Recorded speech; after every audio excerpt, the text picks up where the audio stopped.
Hello, YouTube peoples. It is I, Insane Lane, and welcome to Book Club, now with more ducks. Alright, let me get my timer started since I actually have my phone. I think I actually have all my stuff for once. Don't quote me. Also, fair warning, there is a 50-50 chance that we are only getting through one chapter tonight because I did not look at the chapter lengths until right before, and chapter 11 is 37 pages long. Just to remind everyone, book club averages about 40 pages, or at least we try to. And the following chapter, chapter 12, is 33 pages long. So, not getting through 70 pages tonight, I can tell you that. But we'll see where we end off. Maybe if we get partway into chapter 12, or maybe I'll do a Wednesday midweek catch up again. I don't know. But we'll see. We'll see how it goes. And we'll see if we get any more ducks. We do have Ralph. Once I'm on cam, I will show off our lovely stage. It's coming along. I've been working on it. It's coming along. But Ralph is looking good. He's looking lonely, though. Ralph needs some company. We'll see what we can do about getting some more ducks going on. Oh, Puppy is alert. He's awake. He's aware that there are people and they're not paying attention to him.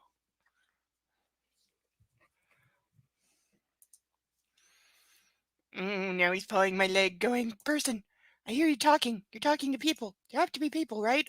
There's people, and they want to pet me. At least send me dog treats."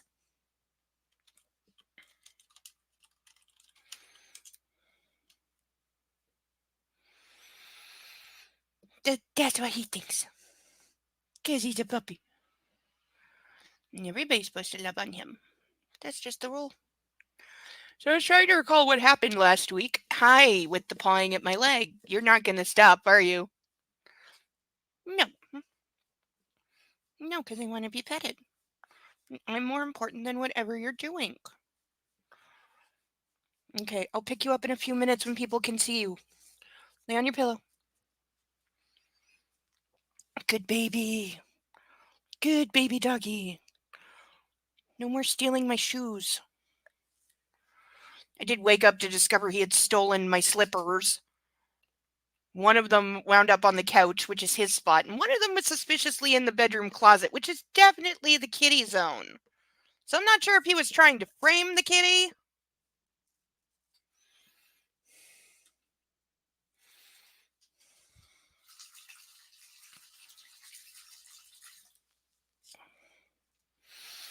But let's see. In the book last week, what did we have? Where's my timer?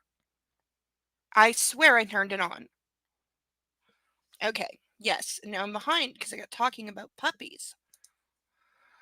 So, last week we had Stalker continues to be Stalker, Christian freaking out, bought her a new car where she almost showed signs of independence.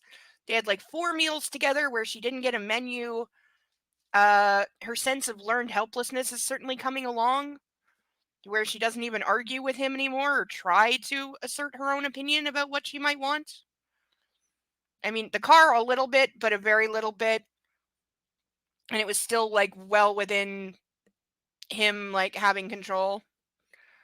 They did exchange I love yous for the first time. E.L. James proved she can't write doctors any better than therapists because the doctor thought, oh my god, you might be pregnant. She was not. And author also thinks birth control is something you can just easily go on and off with no consequences, because that's not going to screw you up. Which it totally would.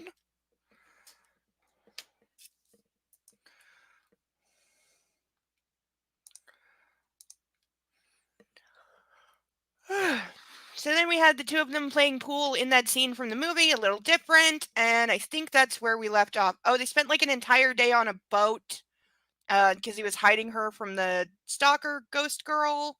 So they spent a day on a boat where they literally sent the captain ashore so they could fuck, which is nice. There were way too many sex scenes, and we're headed directly for another one because the pool scene leads to sex because they have a bet. But for now, all rise for our national anthem. If you're still struggling with consent, just imagine instead of initiating sex, you're making them a cup of tea. You say, hey, would you like a cup of tea? and they go, "Oh my God, I would love a cup of tea, thank you," then you know they want a cup of tea. If you say, "Hey, would you like a cup of tea?" and they're like, I'm not really sure," then you can make them a cup of tea, or not, but be aware that they might not drink it.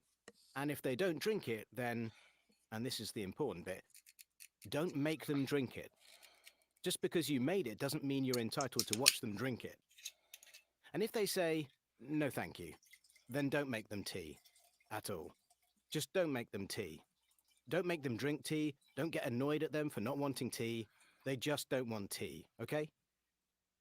They might say, "Yes, please, that's kind of you." And then when the tea arrives, they actually don't want the tea at all. Sure, that's kind of annoying as you've gone to all the effort of making the tea, but they remain under no obligation to drink the tea. They did want tea, now they don't. Some people change their mind in the time it takes to boil the kettle, brew the tea, and add the milk. And it's okay for people to change their mind, and you are still not entitled to watch them drink it. And if they are unconscious, don't make them tea. Unconscious people don't want tea, and they can't answer the question, "Do you want tea?" because they're unconscious. Okay, maybe they were conscious when you asked them if they wanted tea, and they said yes, but in the time it took you to boil the kettle or brew the tea and add the milk, they are now unconscious. You should just put the tea down, make sure the unconscious person is safe, and this is the important part again, don't make them drink the tea. They said yes then, sure, but unconscious people don't want tea. If someone said yes to tea, started drinking it, and then passed out before they'd finished it, don't keep on pouring it down their throat. Take the tea away. Make sure they are safe, because unconscious people don't want tea. Trust me on this. If someone said yes to tea around your house last Saturday, that doesn't mean they want you to make them tea all the time. They don't want you to come around to their place unexpectedly and make them tea and force them to drink it, going, "But you wanted tea last week." Or to wake up to find you pouring tea down their throat, going, "But you wanted tea last night." If you can understand how completely ludicrous it is to force people to have tea when they don't want tea, and you are able to understand when people don't want tea, then how hard is it to understand when it comes to sex? Whether it's tea or sex, consent is everything. And on that note, I'm going to make myself a cup of tea.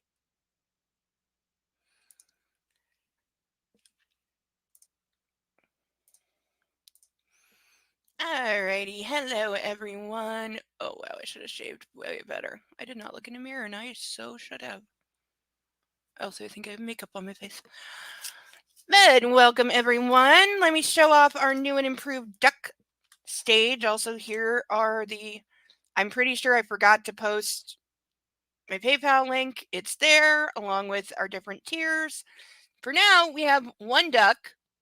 This is Ralph, so named by Persnickety because she fought Ralph. And as we can see, I've added some bling to the stage. It's still a work in progress. There will be more. It will get blingier. I just haven't quite figured out what I want to do with it yet. But for now, we have Ralph, our inaugural duck.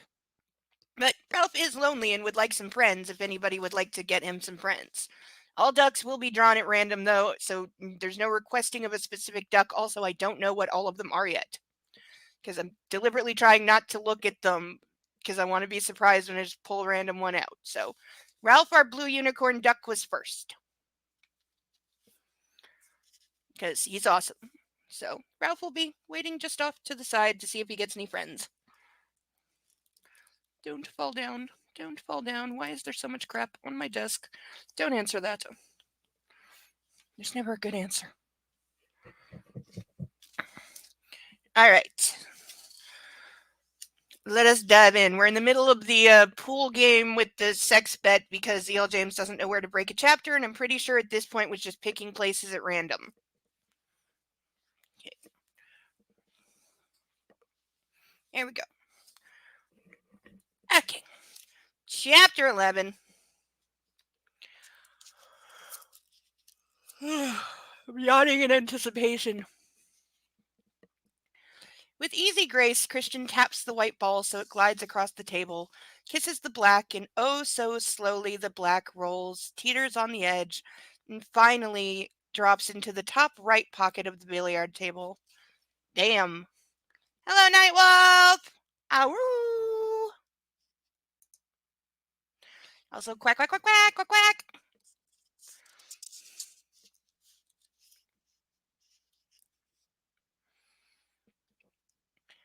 He stands and his mouth twists in a triumphant, I so own you, Steel smile.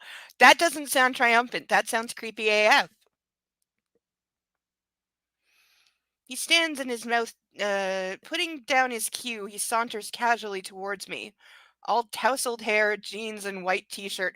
What does that even mean? Like, stop just literally, she just describes him like every other paragraph. And it's supposed to mean something, but it doesn't. He doesn't look like a CEO. He looks like a bad boy from the wrong side of town. I have the feeling she would know. Holy cow, he's so fucking sexy. I have never had this thought about anyone in my entire life. You're not going to be a sore loser, are you? He murmurs, barely containing his grin. Ugh, the yawning will stop. Depends how hard you spank me, I whisper, holding on to my cue for support. He takes my cue and puts it to one side, hooks his finger on the top of my shirt and pulls me towards him. The only thing you're gonna do with that is like rip her shirt. Well, let's count your misdemeanors, Miss Steele. He counts up. Okay, first with the yawning, now I'm hiccuping because my body's just deciding to go nuts. I was expecting sneezing fits because I've been working on the yard all day. 1, making me jealous of my own staff. That would be a you problem. 2, arguing with me about working. And 3, waving your delectable derriere at me for the last 20 minutes. Yeah, these are all him problems. And she wasn't flirting with the staff, she was just being nice.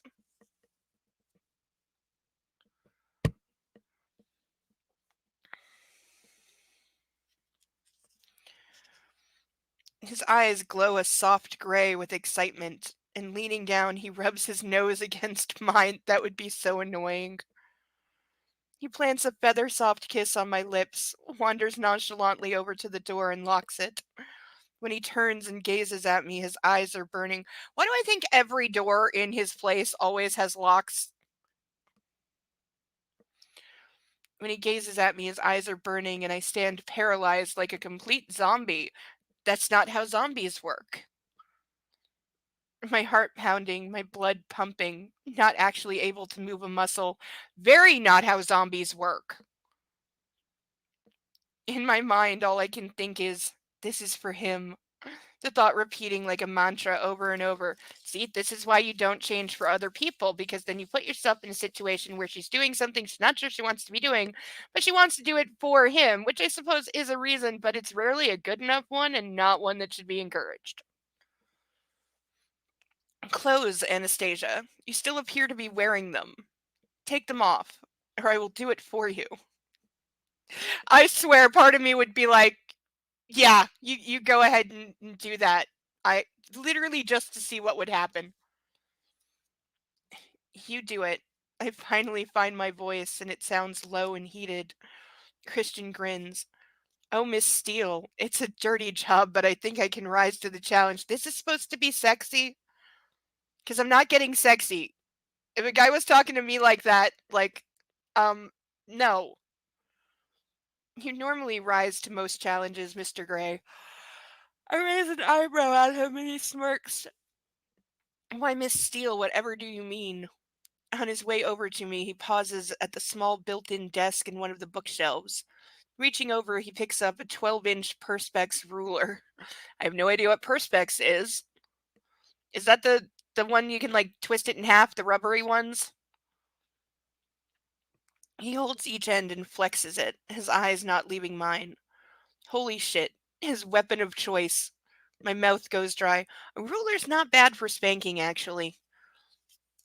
Yardsticks and that can tend to break if they're wood, but if they're rubber or plastic, you're usually okay. Suddenly I'm hot and bothered and damp in all the right places. Only Christian could turn me on with just a look and a flex of a ruler. He slips it in the back pocket of his jeans and ambles towards me, eyes dark and full of promise. Without saying a word, he drops to his knees in front of me and starts to undo my laces, quickly and efficiently, dragging both my Converse and my socks off.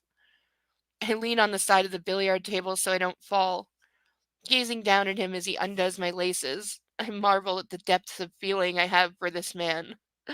I love him. They've known each other 3 weeks. I am sorry. I know that, like, passion and lust can be incredibly strong, but they are not deep. He grabs my hips, slips his fingers into the waistband of my jeans, and undoes the button and zipper. He peers up through his lashes, grinning his most salacious grin as he slowly peels my jeans off. I step out of them, glad I'm wearing these pretty white lace panties. He grasps the back of my legs and runs his nose along the apex of my thighs. I practically melt. That would just be incredibly awkward. I want to be quite rough with you, Anastasia. You'll have to tell me to stop if it's too much, he breathes. Because this time he'll really listen. Press X to doubt now. Oh my. Excuse me. Oh my. He kisses me. There. I moan softly.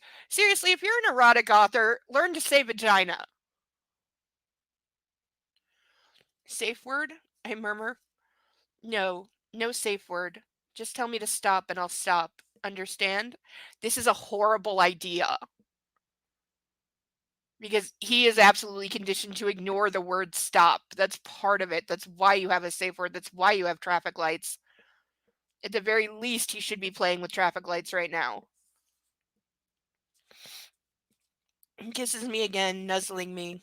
Oh, that feels good. He stands up, his stare intense. Answer me. He orders, his voice velvet soft.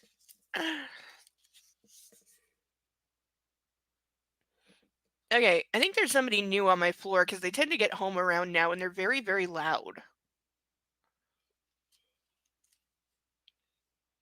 I think they might have a dog too because Bo's gone off at them a couple times. Or he might just be going strange or, he is a dog.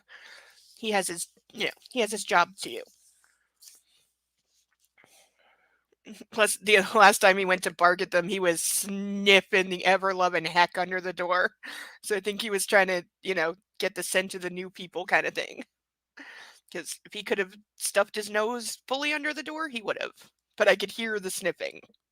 So it was top rate sniffing. Oh shoot.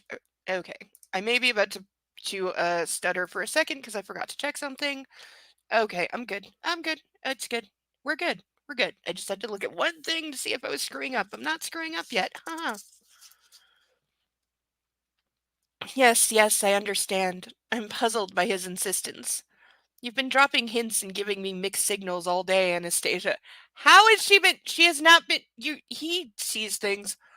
He says, you were worried I'd lost my edge, but I'm not sure what you meant by that. And I don't know how serious you were, but we're going to find out. I don't want to go back into the playroom yet, so we can try this now. But if you don't like it, you must promise to tell me. Because he will then just get angry at her and berate her for not liking it, and somehow it will be her fault, and she will end up crying after he storms away.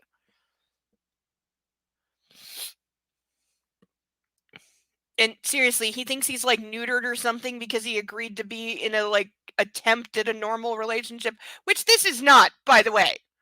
Just to be clear, like this is not a normal relationship even now, not by any stretch of the imagination. Like he's not capable of having a normal relationship and that's what they both need to figure out.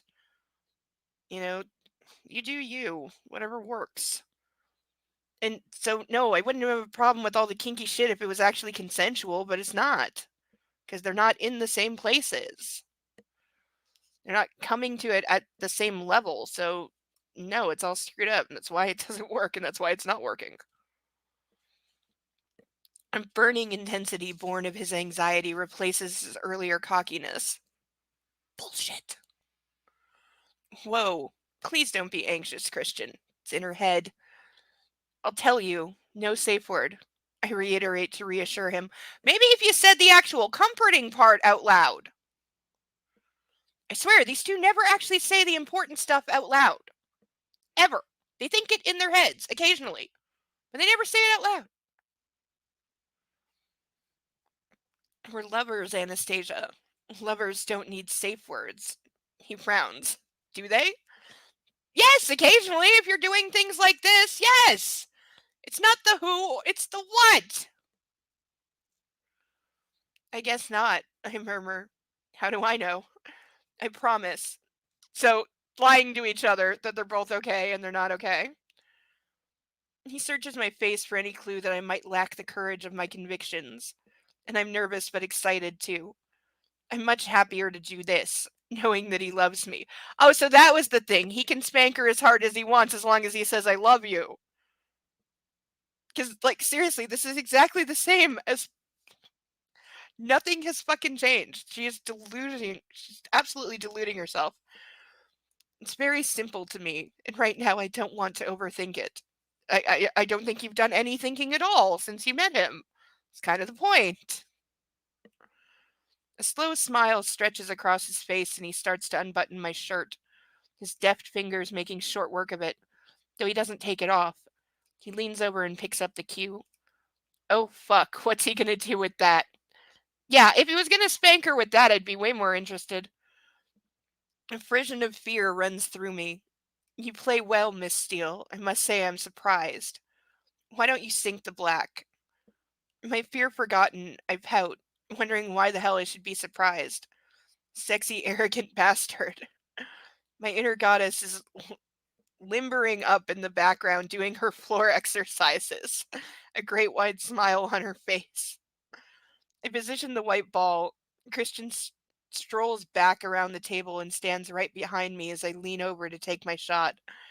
He places his hand on my right thigh and runs his finger up and down my leg, up to my behind and back again, lightly stroking me. I'm going to miss if you keep doing that, I whisper, closing my eyes and relishing the feel of his hands on me. She really is turned on by the slightest thing. I swear he could just pet her and make her come. With clothes on. I don't care if you hit or miss, baby. I just wanted to see you like this. Partly dressed, stretched out on my billiard table. Do you have any idea how hot you look at this moment? You know, if she was laying on it tied down, I might think it's hot, but bent over like this with like open shirt, no pants. Nah, not feeling it. I flush and my inner goddess grabs a rose between her teeth and starts to tango. Taking a deep breath, I try to ignore him and line up my shot. It's impossible. He caresses my behind over and over again. Top left, I murmur and hit the white ball. He smacks me hard, squarely on my backside. As opposed to where? It's so unexpected, I yelp. I'm sorry, did she hit her head today? How is this unexpected? You literally said he could do it. He's standing behind you after picking up a ruler, and you said he could. How are you surprised when he smacks you? This is a college graduate.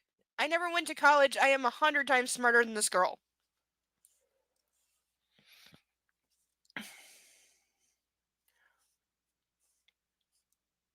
The white hits the black, which bounces off the cushion wide of the pocket. Christian caresses my behind again. Oh, I think you need to try that again, he whispers. You should concentrate, Anastasia. So now he's literally this is him reveling in his like domness because he's just manipulating her and being a bit of a jerk. Again, if this is like a fun, sexy game between consenting people, fine, but that's not what this is. I'm panting now, excited by this game. He strolls to the end of the table and sets the black ball again, then runs the white ball back down to me. He looks so carnal, dark-eyed with a lascivious smile. How could I ever resist him? Okay, we're up to like 8 times with his eyes and like at least a dozen smiles by now. We're like 4 pages in. I catch the ball and line it up, ready to strike again. He admonishes. Just wait. Oh, he just loves to prolong the agony. Yes. He wanders back and stands behind me again. I close my eyes once more as he strokes my left thigh this time, then fondles my backside again. Take aim, he breathes. I can't help but moan as my desire twists and turns inside me, and I really, really try to think about where I should hit the black with the white.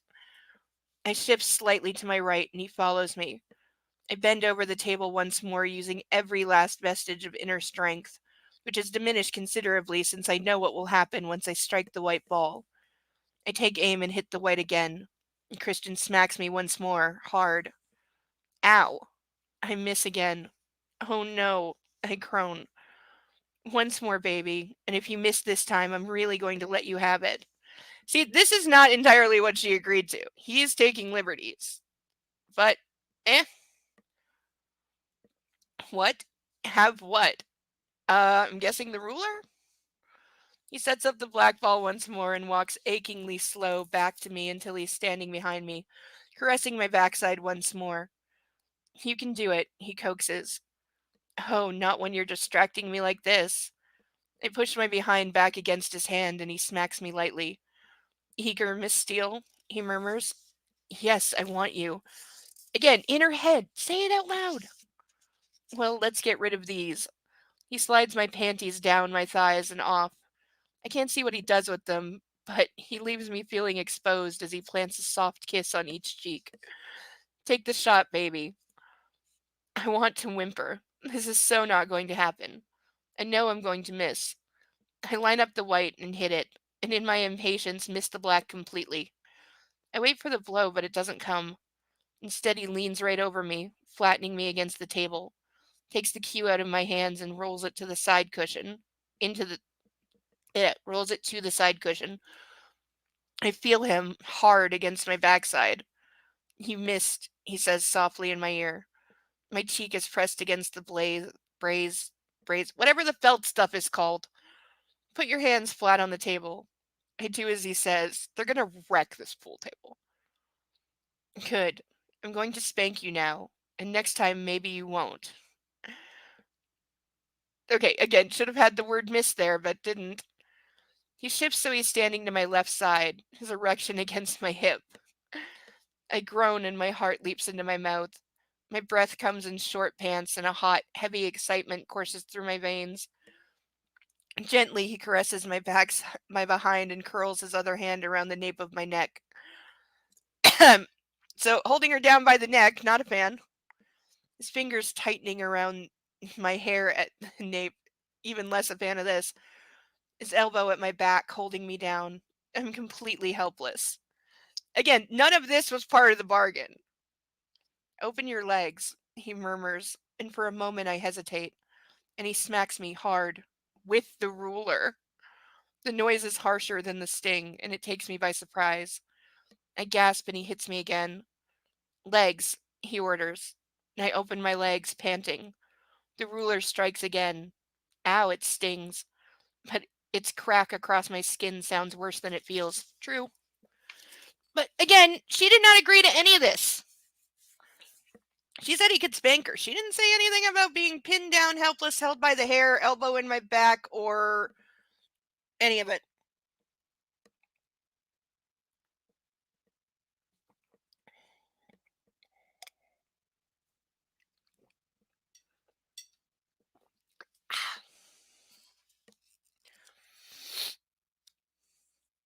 I close my eyes and absorb the pain. It's not too bad, and Christian's breathing becomes harsher. He hits me again and again, and I moan. I'm not sure how many more strokes I can bear, but hearing him, knowing how turned on he is, feeds my arousal and my willingness to continue. I'm crossing to the dark side, a place in my psyche I don't know well, but I have visited before in the playroom with the talus. Talus. I'm I'm forgetting whatever that is referring to. The ruler strikes once more and I moan loudly, and Christian groans in response. He hits me again, and once more, harder this time, and I wince. Stop. The word is out of my mouth before I'm even aware that I've said it. Christian drops the ruler immediately and releases me. Enough? He whispers. Yes. I want to fuck you now, he says, his voice strained. Yes, I murmur with longing. He undoes his fly and I lie panting on the table, knowing that he's going to be rough. I marvel once more at how I have managed, and yes, enjoyed, what what he has done to me up to this point. It's so dark, but so him. Okay, not dark. Him, yes. Dark, no. He eases two fingers inside me and moves them in a circular motion. The feeling is exquisite. Closing my eyes, I revel in the sensation. I hear the telltale rip of foil, and then he's standing behind me, between my legs, pushing them wider. Slowly he sinks into me, filling me. I hear his groan of pure pleasure, and it stirs my soul. He grasps my hips firmly, eases out of me again, and this time slams back into me, causing me to cry out. He stills for a moment. Again, he asks softly. Yes, I'm fine. Lose yourself. Take me with you. I murmur breathlessly. This is not a person you want to give a blank pass to. He moans low in his throat, eases out of me once more, then slams into me, and repeats this over and over, slowly, deliberately, a punishing, brutal, heavenly rhythm. Just skip to the end already. He's already lasted like half a page. That's a record. Oh, fucking my. My insides begin to quicken. He feels it too and increases the rhythm, pushing me higher, harder, faster, and I surrender, exploding around him, a draining, soul grabbing orgasm that leaves me spent and exhausted. I'm vaguely aware that Christian too is letting go, calling my name, his fingers digging into my hips, and then he stills and collapses on me. We sink to the floor and he cradles me in his arms. Thank you, baby, he breathes, covering my upturned face in soft feather-like kisses. I open my eyes and gaze up at him, and he wraps his arms tighter around me. Your cheek is pink from the braise, he murmurs, rubbing my face tenderly. How is that? His eyes are wide and cautious. Teeth clenchingly good, I murmur. I like it rough, Christian. I like it gentle, too. I like that it's with you. In other words, as long as it's him, he can do anything he wants to her. She really has no standards at all. Which is not surprising because she has no frame of reference, but.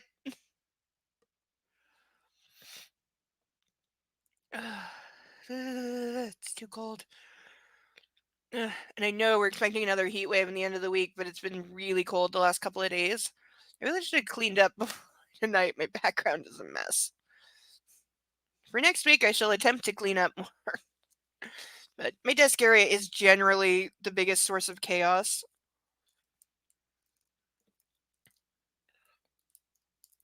He closes his eyes and hugs me even tighter. Jeez, I'm tired. You never fail, Anna. You're beautiful, bright, challenging, fun, sexy, and I thank divine providence every day that it was you who came to interview me and not Catherine Kavanaugh. He kisses my hair, and I smile and yawn against his chest. I'm wearing you out, he continues. Come, bath, then bed. Because she's a dog.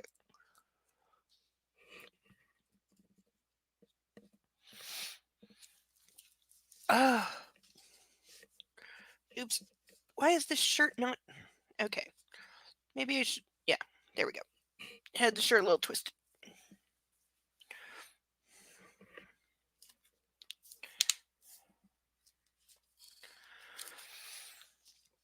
We're both in Christian's bath, facing each other in chin deep in foam, a sweet scent of jasmine enveloping us. Christian is massaging my feet, one at a time. It feels so good it should be illegal. Can I ask you something? I murmur. Of course. Anything, Anna, you know that. No, no, she doesn't, because there's things that you get mad. So, no. I take a deep breath and sit up, flinching only slightly. Tomorrow, when I go to work, can Sawyer just deliver me to the front door of the office and then pick me up at the end of the day? Please, Christian, please, I plead. Okay, how about telling him? How about instead of asking, you say, I understand your concern for my safety and I get what's going on. However, I'm perfectly fine at the office. We have security. So your personal bodyguard can drop me off and pick me up. And I promise I will not go out for lunch. Okay, I would be willing to concede that far. But no, I'm not having, you know, personal bodyguard literally stand next to my desk all day. A little much. His hands still as his brows crease. I thought we agreed, he grumbles. Please, I beg. Again, stop begging. Do some telling. What about lunchtime? I'll make myself something to take from here so I don't have to go out. Please. See? Caught the lunch thing, but still, telling, not asking. He kisses my instep. I find it very difficult to say no to you. No, you don't. That is such bullshit. That is such fucking bullshit. I mean, granted, he doesn't usually say no directly. He just ignores whatever she wants and does whatever he wants anyway. But it's the same thing. You won't go out? No. Okay. I beam at him. Thank you. I lean up onto my knees, sloshing water everywhere, and kiss him. You're most welcome, Miss Steele. How's your behind? Sore, but not too bad. The water is soothing. He spanked her like maybe a dozen times. How are you sore from that? I'm glad you told me to stop, he says, gazing at me. He's lying. So is my behind. He grins. Yeah, he's totally lying about that. I stretch out in bed, so tired. It's only 10:30, but it feels like 3 in the morning. This has to be one of the most exhausting weekends of my life. They have kind of been everywhere.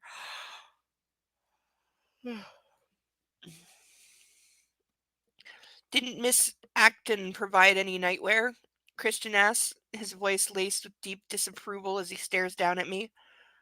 I have no idea. I like wearing your t-shirts. I mumble sleepily. His face softens and he leans over and kisses my forehead. I need to work, but I don't want to leave you alone. Can I use your laptop to log into the office? Will it disturb you if I work from here? It's not my laptop. I drift. Which he means because he gave it to her. Yeah, it's yours. And also, dude, you're in your like locked, secure, like guarded with people apartment, and you don't want to leave her alone in the bedroom while you like go to an office to work that's like 2 doors down the hall. Really?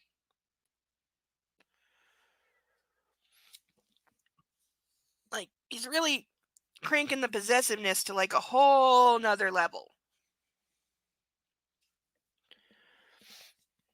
Ugh, can't wait till my hair get just this part of my hair to get a little longer because I've got sticky outy pieces that I can't like comb or tame or like glue down.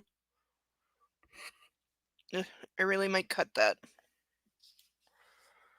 There's one little like stray piece that's driving me crazy. Mostly just here because my hair goes like 5 different directions right here, so it doesn't want to stay.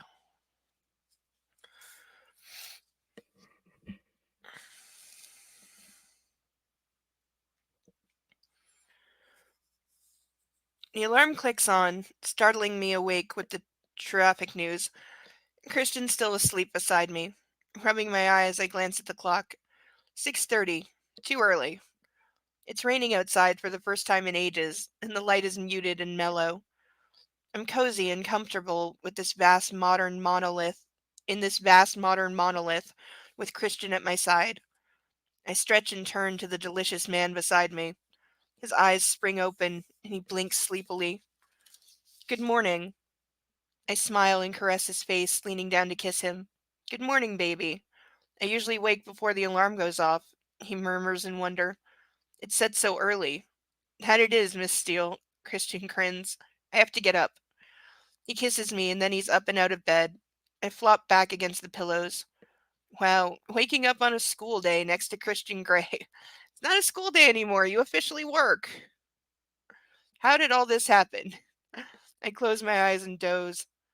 Come on, sleepyhead, get up. Christian leans over me. He's shaved, clean and fresh. He smells so good.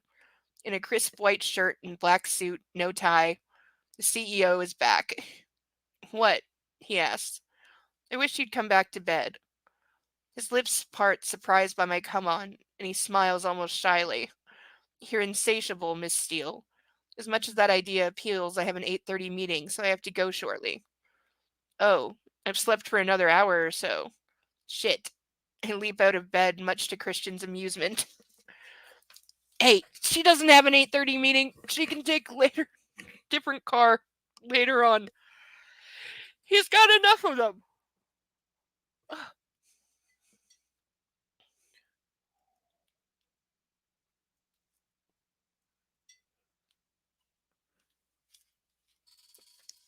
Uh,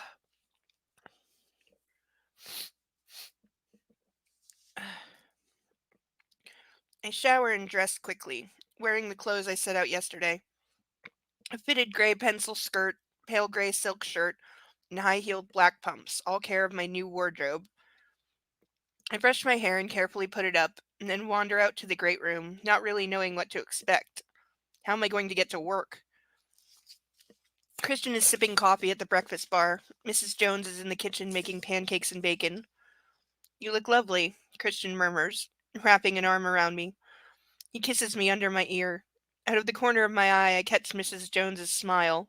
I flush. Good morning, Miss Steele, she says as she places pancakes and bacon in front of me. Oh, thank you. Good morning, I mumble. Geez, I could get used to this.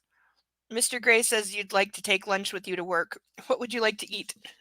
Whatever's in the fridge. I glance down at Christian, who's trying very hard not to smirk. I narrow my eyes at him. A sandwich, salad, I really don't mind. I beam at Miss Jones. I'll rustle up a packed lunch for you, ma'am. Please, Mrs. Jones, call me Anna. Anna. She smiles and turns to make me tea. Oh, this is so cool. Seriously, you've never had like breakfast in bed or something? I'm trying to think, have I ever had breakfast in bed? No. I've done it for other people.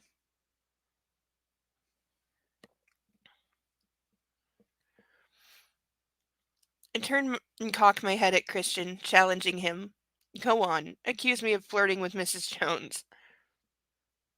He probably would. He is definitely that level of jealous. I have to go, baby. Taylor will come back and drop you at work with Sawyer. Only to the door. Yes, only to the door. Christian rolls his eyes. Be careful, though.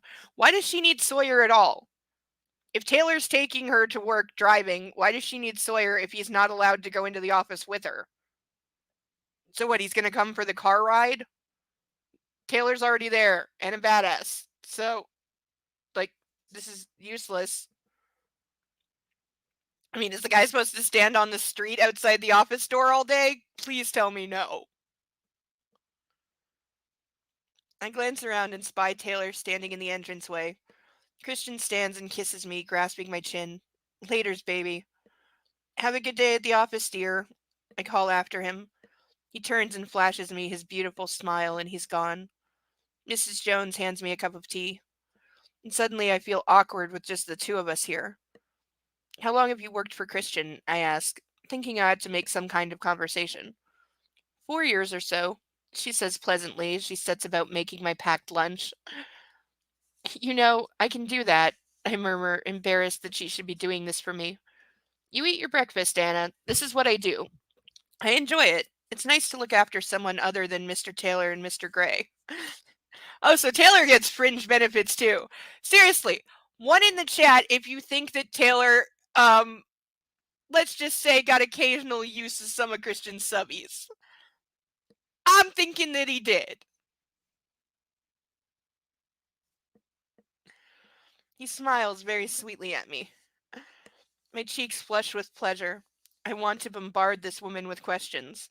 She must know so much about 50. And although her manner is warm and friendly, it's also very professional. I know I'll only embarrass both of us if I start quizzing her. So I finished my breakfast in reasonably comfortable silence, punctuated only by her questions on my general food preferences. 25 minutes later, Sawyer appears at the entrance to the great room. I've brushed my teeth and am waiting to go. Clutching my brown paper lunch bag, I can't even remember my mom doing this for me. Sawyer and I head to the first floor via the elevator. I remember how old was I when I stopped taking lunch to school? It was after we moved here, so that's like second grade, third or fourth grade. I always confuse schools for three and four and have to think it out because I change schools like almost every year, so it's hard to remember sometimes which school was which grade. I think it was I forgot what the school was called, but it was near Shadok. Hospital is way up the mountain, is nowhere near me. First time I had to carpool to school because it's where the gifted class was. There's only one in the whole city, so if it's really, really far from you, then it just sucks for you. Fortunately, you get carpooled though, but it did make my days extremely long. I was like 9 years old, and I had to leave, get picked up at like 7:30 in the morning for classes that started at 9:30, and then I wouldn't get home till 5:30 in the evening because I was first picked up, last dropped off because I was the farthest. Really long days. Like my mom complained about it because I was like falling asleep all the time. But that's where the class was, so yeah, I think that's when I stopped taking lunch to school. We didn't have like school lunches or anything. When you get to high school, there's cafeteria, but it's expensive and it's terrible food. It's mostly just junk you can get from the corner store across the street and for half the price.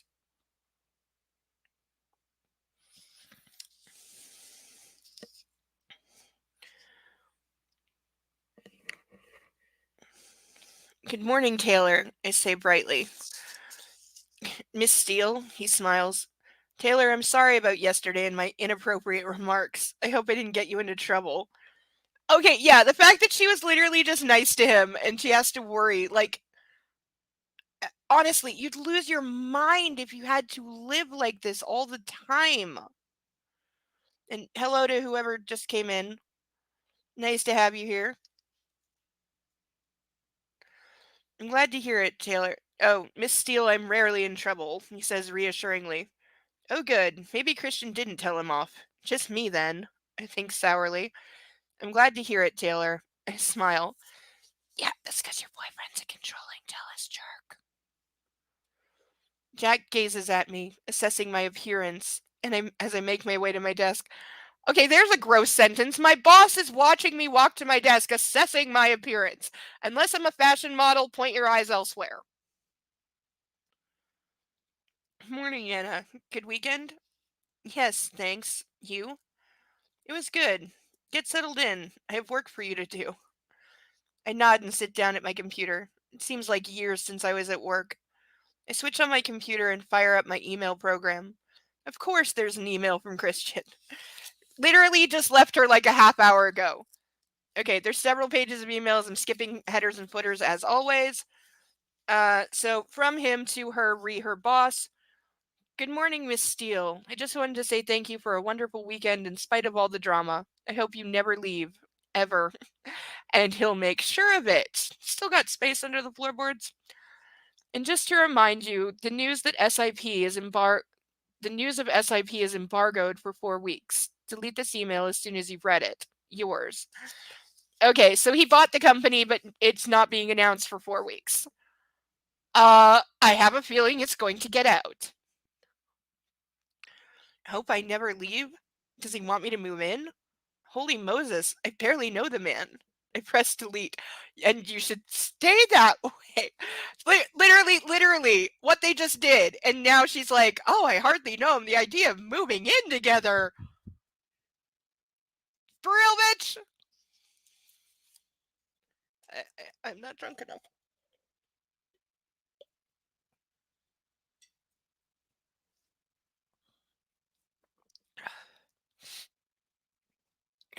Nipples.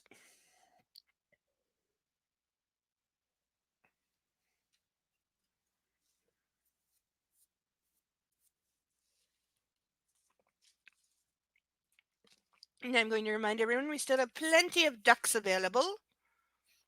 For the low, low price of a collective $10, I will draw one duck at random and add him to the stage. 25 is for handcuffs, which are right here. I did clean them. I found out these don't clean very well. I gotta look up what you're supposed to scrub these with because I don't think I was doing it right. And of course, should we ever actually hit 50 bucks, I will chug an entire glass of wine one time.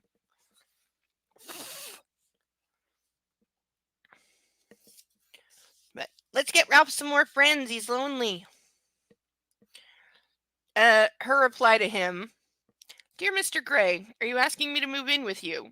And of course, I remembered that the evidence of your epic stalking capabilities is embargoed for another 4 weeks.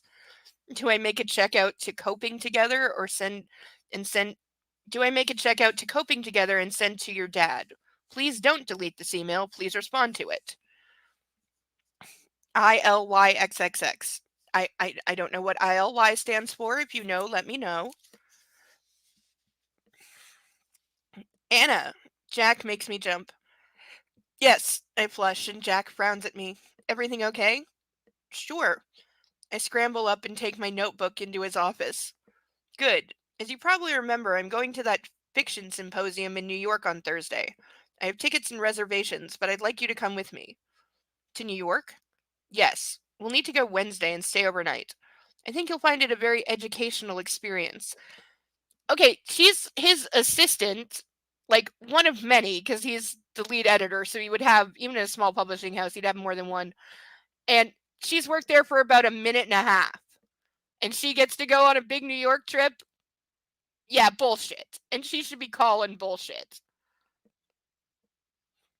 I mean, hell, I certainly would. If I work at a place for a week and I'm getting asked to go like literally across the country because they're in Washington State, so New York State's across the entire country, and I'm getting asked to go on a weekend trip to New York with my boss, and like my second week working there, yeah, I'm calling hella sus.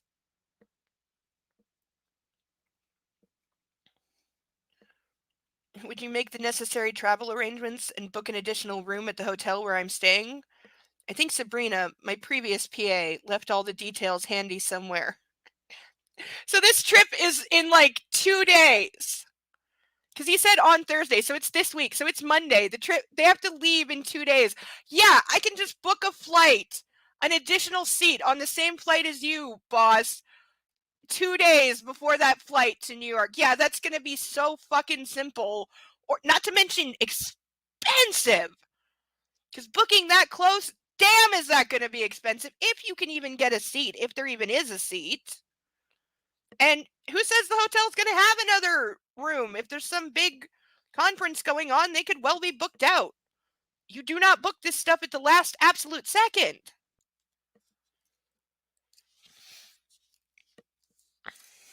And see, he did have a previous assistant who quit. Gee, I wonder why. But the guy is named Jack Hyde, so yes, we made all the fun of that. And I'm still going to continue to make all the fun of that because it's so incredibly lazy. Okay, I smile wanly at Jack. Crap. I wander back to my desk. This is not going to go down well with 50. But the fact is, I want to go. It sounds like a real opportunity. But I'm sure I can keep Jack at arm's length if that's his ulterior motive. Back at my desk, there's a response from Christian. So, yes, her boyfriend is about to freak the hell out, and she knows that her boss potentially has ulterior motives, but is confident in her skills at fending him off because she has demonstrated those so very, oh, wait, no, she never has. She's literally a walking victim.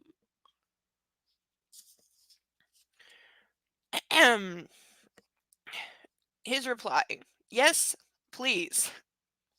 That's the entire email. So I guess he's saying, yes, I want you to move in with me. I'm not going to say it. I'm just going to let you bring it up, even though I didn't say it, and then just say yes. It kind of works. He does want me to move in. Oh, Christian, it's too soon. Really? Really? Because, like, they're getting married by the end of this book. So, no, it's not. I put my head in my hands and try to recover my wits. This is all I need after my extraordinary weekend. I haven't had a moment to myself to think through and understand all that I've experienced and discovered these last 2 days. That's the point. That's been the entire point from day one. That's why he never leaves her alone for more than the length of sleeping overnight. Because he knows the second she can think clearly and away from him with her own thoughts, she's going to realize this is really fucked up and I need to run hard the other way.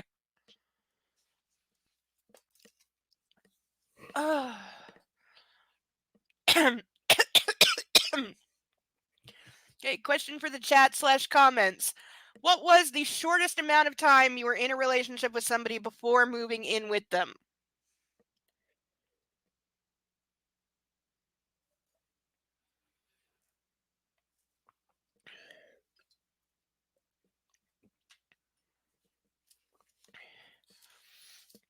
And for my answer, I've never lived with anybody in a romantic relationship.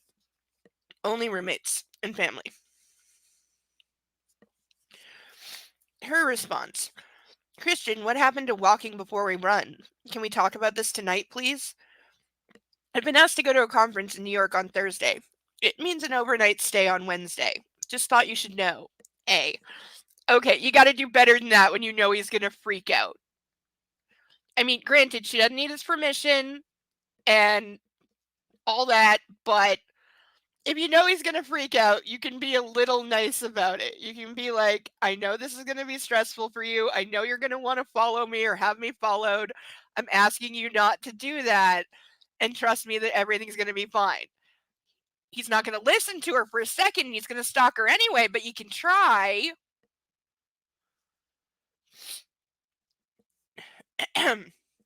His response. Yes, let's talk this evening.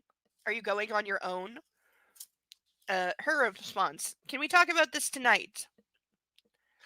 His response. Tell me, if it's with the sleazeball you work with, then the answer is no, over my dead body. This is where we get into problems now. Because he doesn't get. My heart sinks. Shit, it's like he's my dad. Never say this about the person that fucked you on a pool table over the weekend. I wish I had not seen that line, because now I want to puke. I really, really, really want to puke now. I'm pouring more wine. Ralph looks so lonely all by himself.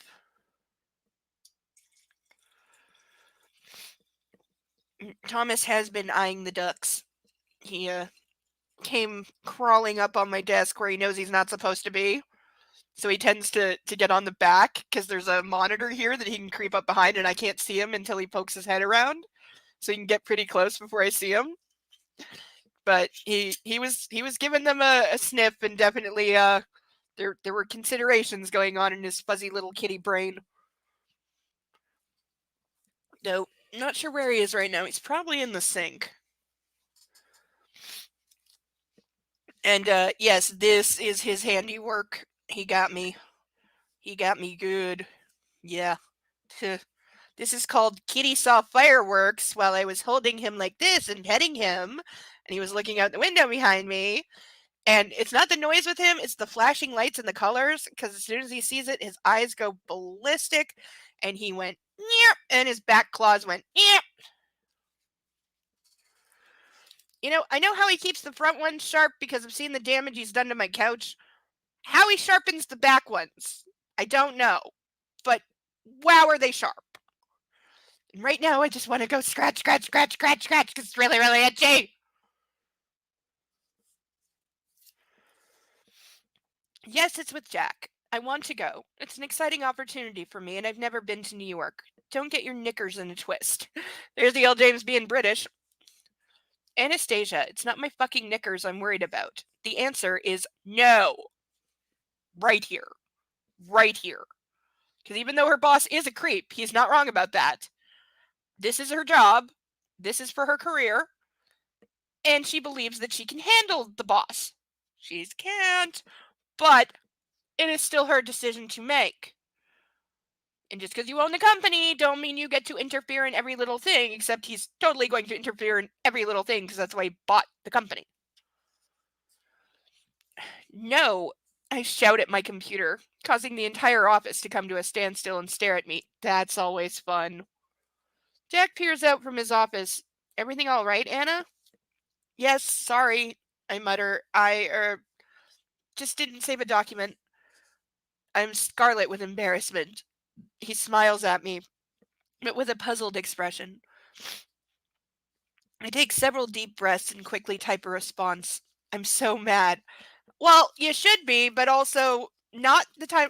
Also, seriously, does she ever work? Because, like, all she ever does at work is email her boyfriend. And, like, I've known people like that. I didn't like them. Christian, you need to get a grip. I am not going to sleep with Jack. Not for all the tea in China. I love you. That's what happens when people love each other. They trust each other. I don't think you're going to sleep with, spank, fuck, or whip anyone else. I have faith and trust in you. She's shouting all these words. Please extend me the same courtesy to me. So now they're having an email fight. I sit waiting for his response. Nothing arrives. I call the airline and book a ticket for myself, ensuring I'm on the same flight as Jack. I hear the ping of new email. Oh, it's from Mrs. Robinson. Oh, I did not remember this. Dear Anastasia, I would really like to have lunch with you. I think we got off on the wrong foot and I'd like to make that right. Are you free sometime this week? Elena Lincoln. Okay, how did Mrs. Robinson get her email and now she has every right? I would put Christian on so much goddamn blast if he, because it had to be from him, if he gave, because now he wants, basically he ran to his surrogate mommy and said, my girlfriend's going on a trip and I don't want her to. You have to make her do what I want. I promise you that's what happened. I would, oh, he'd be in the doghouse for a month. Holy crap, not Mrs. Robinson. How the hell did she find out my email address? Well, there's only one way, dumbass. I put my hands in my head. Can this day get any worse? Oh, yes, it can. My phone rings and I wearily lift my head from my hands and answer, glancing at the clock. It's only 10:20 and already I wish I hadn't left Christian's bed. Jack Hyde's office, Anna Steele speaking. An achingly familiar voice snarls at me. Will you please delete the last email you sent me and try to be a little more circumspect in the language you use in your work email? I told you the system is monitored. I will do everything I will endeavor to I will endeavor to do some damage limitation from here. He hangs up. Oh! Oh my god! Now he's going the passive aggressive bullshit route. Oh, snickerdoodles, where are you when I need you? Because now he's just being that was such the petulant, immature little fucking brat move to call her at work, rip into her, and then hang up. Oh, he'd be persona non grata for me, like permanently, until he begged on his knees and admitted that that was some absolute bullshit and never do it again. And dude, you want to criticize her about like not using that language in work emails because they are monitored? You started it. What about the emails of you like being abusive to your girlfriend and saying no, you can't go on this trip because I don't trust you not to fuck your boss? What about those? I like cut her. There we go.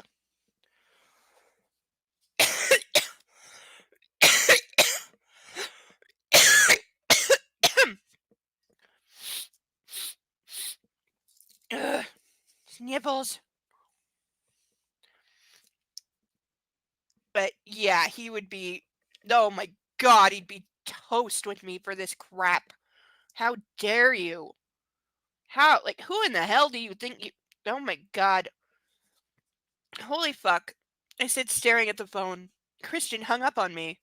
That man is stomping all over my fledgling career and he hangs up on me?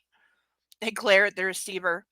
If it wasn't completely inanimate, I know it would shrivel in horror under my writhing stare. Withering stare. Yeah. Why does it all feel like weird? There we go. I open my email and delete the one I sent him. It's not that bad. I just mentioned spanking and, well, whipping. If he's so ashamed of it, he damn well shouldn't do it. I pick up my Blackberry and call his mobile. What? He snaps. Okay, I wouldn't have even bothered calling him. I would have maybe texted like a middle finger or fuck you, but I wouldn't bother calling. I'm going to New York whether you like it or not, I hiss. Don't count. I hang up, cutting him off mid sentence.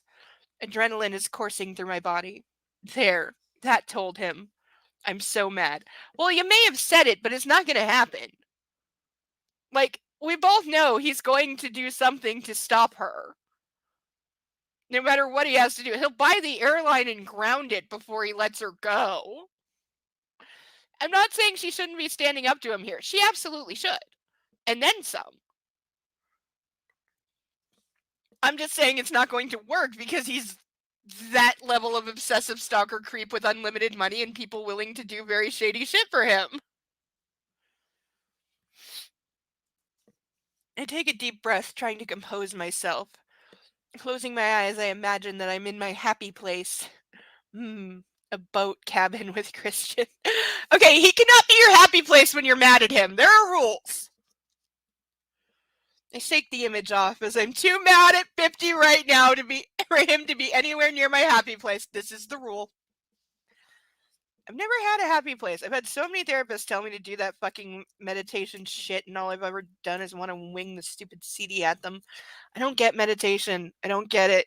I don't get it. I'm glad it works for people. I don't fucking get it. Like, I get yoga, at least in terms of stretching, not in terms of the, holistic bullshit. But yeah, meditation, relaxation techniques, breathing exercises, they can all go fuck right the hell off. All they ever do is make me panic.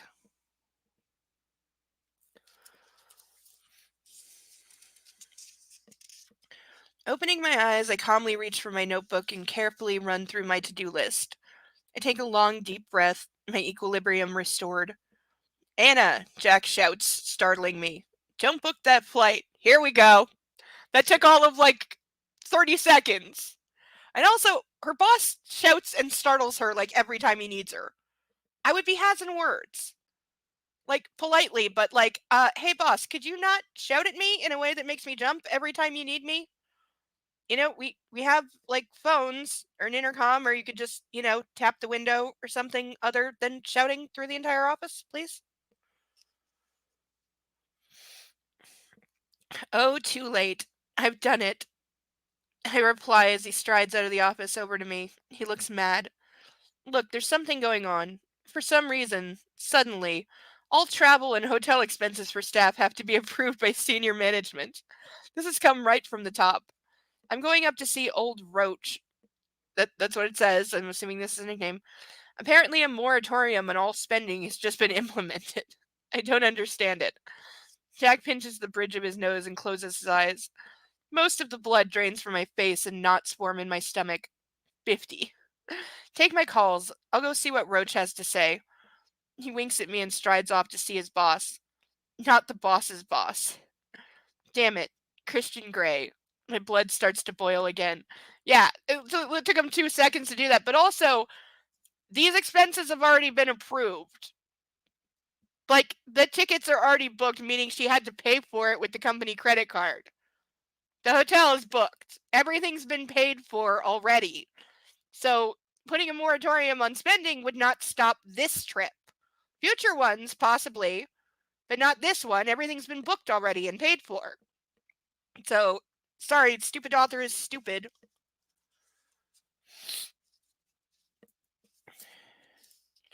We have more email. Her emailing him. Please tell me you won't interfere with my work. I really want to go to this conference. I shouldn't have to ask you. I have deleted the offending email. See, now she's trying to coax him because she's learning. And no, she shouldn't have to ask him because it's none of his business, other than, honey, I'll be out of town for a couple of days. That's as far as his business goes there. And I don't care that he owns the place, still not his business when it's directly and only about her career.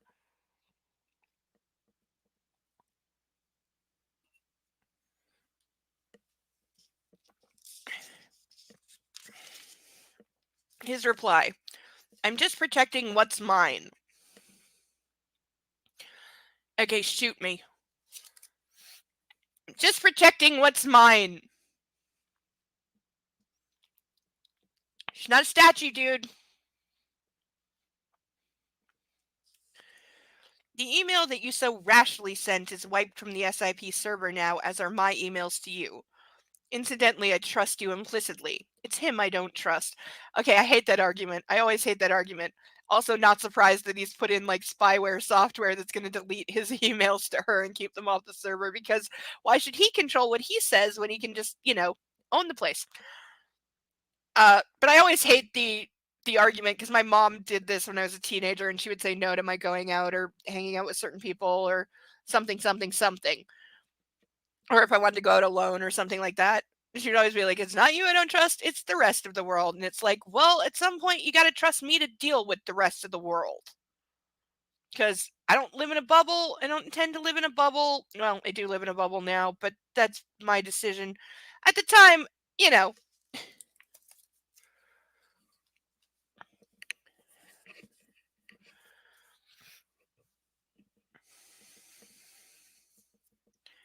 here we go. That's better.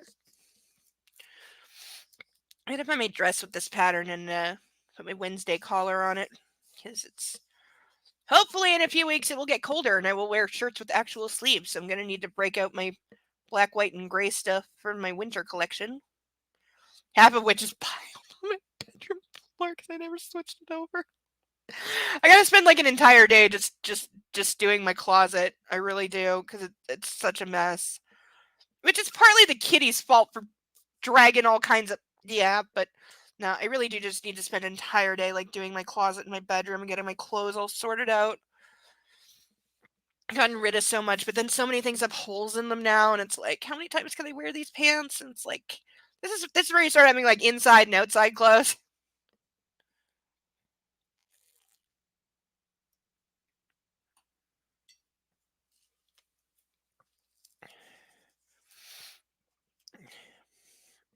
I checked to see if I still have his emails. They've disappeared. This man's influence knows no bounds. How does he do this? He pays people to hack it.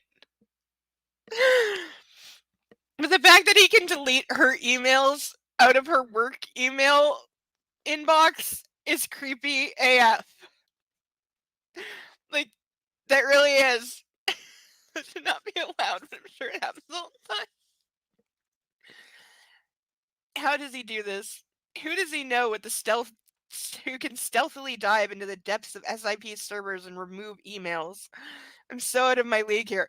Well, he has military contracts and he has like Black Castle operatives as bodyguards, so yeah. He knows people who can do shit. He used military satellites to track your cell phone to a bar. You're surprised that he can delete some emails? Christian, I don't need protecting from my own boss. He may make a pass at me, but I would say no. You cannot interfere. It's wrong and controlling on so many levels. And you're waiting until the middle of like book 2 to notice this? Honest to God, this is so dumb. I need Persnickety with me to yell at this. She's like, honey, you didn't meet him yesterday. It is not news to you that he is a controlling, possessive, jealous dickbag.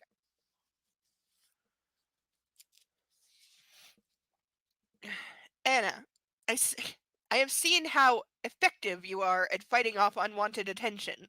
I remember how I had the pleasure of spending my first night with you. At least the photographer has feelings for you. The sleazeball, on the other hand, does not. He's a serial philanderer and he will try to seduce you. Ask him what happened to his previous PA and the one before that. I don't want to fight about this. If you want to go to New York, I'll take you. We can go this weekend. I have an apartment there. Oh, extra fuck you. Extra fuck you for missing the point, idiot. Now, yes, as I said before, I was sus of his previous PA's disappearance too, and apparently the one before. So, yes, he's the creepy boss. I get that. That doesn't mean that I'm going to put up with it. Okay? I had creeps around, not as my boss, but a couple of teachers and a couple of friends of my mom and various other people. You know, I got used to being hit on by older guys quite young because I looked older. So mistakes and unintentional things happen sometimes. But you learn how to deal with the creeps. You know? A, make sure you're never in a room alone. B, make sure a friend knows where you are. C, don't be afraid to get very, very loud and attract some attention. That'll work almost every time. Because the last thing they want when they're doing something sleazy is attention. So get loud, make sure people start looking. You know, like when Willow started screaming about frogs. That was still one of the funniest things in Buffy ever.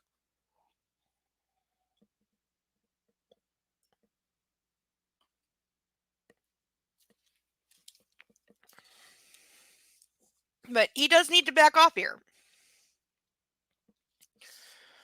And also saying, like, oh, you can't even protect yourself because, like, you couldn't fend off the photographer and I had to come save you. She was doing okay. She didn't need you. And then to say, well, if you want a pony, baby, I'll buy you one. No, I don't care if you have an apartment in New York. That's not the point. The point is not New York. The point is, it's my job. Oh, Christian, that's not the point. See? Even idiot author knows this. He's so damn frustrating. And of course he has an apartment there. What else does he own? Where else does he own property? Anywhere he fucking wants. Like, what does it matter? That's not the point either. Trust him to bring up Jose. Will I ever live that down? You have nothing to live down, and he's a douchebag for throwing the fact that your friend tried to sexually assault you in your face. He's also victim blaming because he's saying it was her fault. You know, either that it happened or that she could not entirely fend him off by herself, which again, he didn't give her the chance to. She was doing just fine. But yeah, he's a total douchebag for doing this right now. That was a really sick and disgusting thing to say to her when you think about it.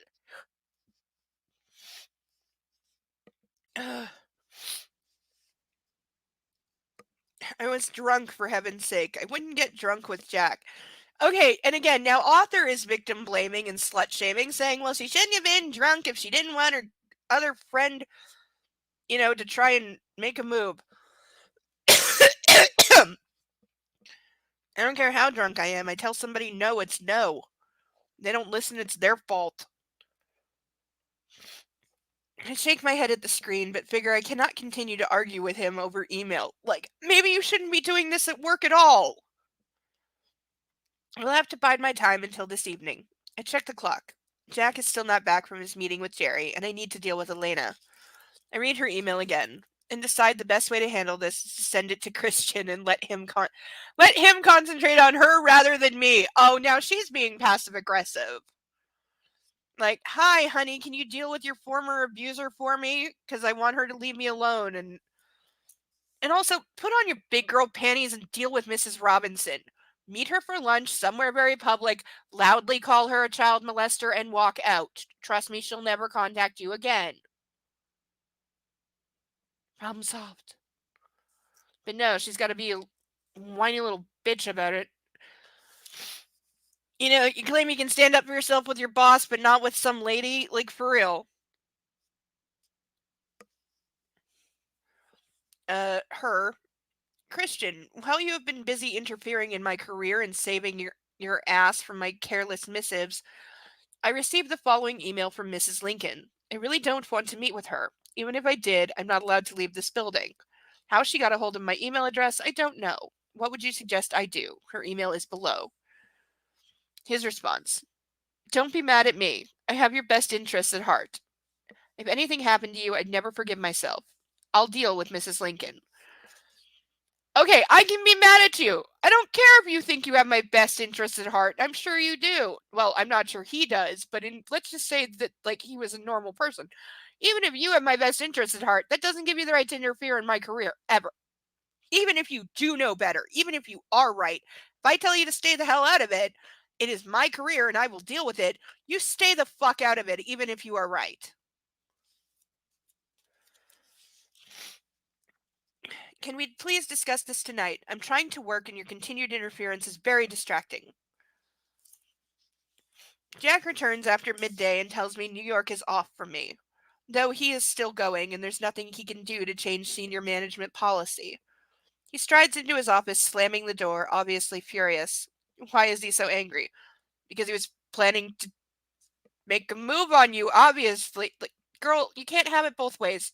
You know that he's a creep or you don't. Like, come on. He's angry because he was planning to get some and things got in his way. Deep down, I know his intentions are less than honorable, but I'm sure I can deal with him. I wonder what Christian knows about Jack's previous PAs. Well, he pretty much told you they left because he sexually harassed them, so I park these thoughts and continue with some work, but I resolve to try and make Christian change his mind, though the prospects are bleak. At 1 o'clock, Jack pokes his head out of the office door. Anna, please, could you go and get me some lunch? Sure, what would you like? Pastrami on rye, hold the mustard. I'll give you the money when you're back. Anything to drink? Coke, please. Thanks, Anna. He heads back into his office as I reach for my purse. Ah, now we have a problem. Crap. I promised Christian I wouldn't go out. I sigh. He'll never know, and I'll be quick. You haven't learned by now that he's literally spying on you every second of every like, he's watching her on the office security cameras right now, I guarantee you.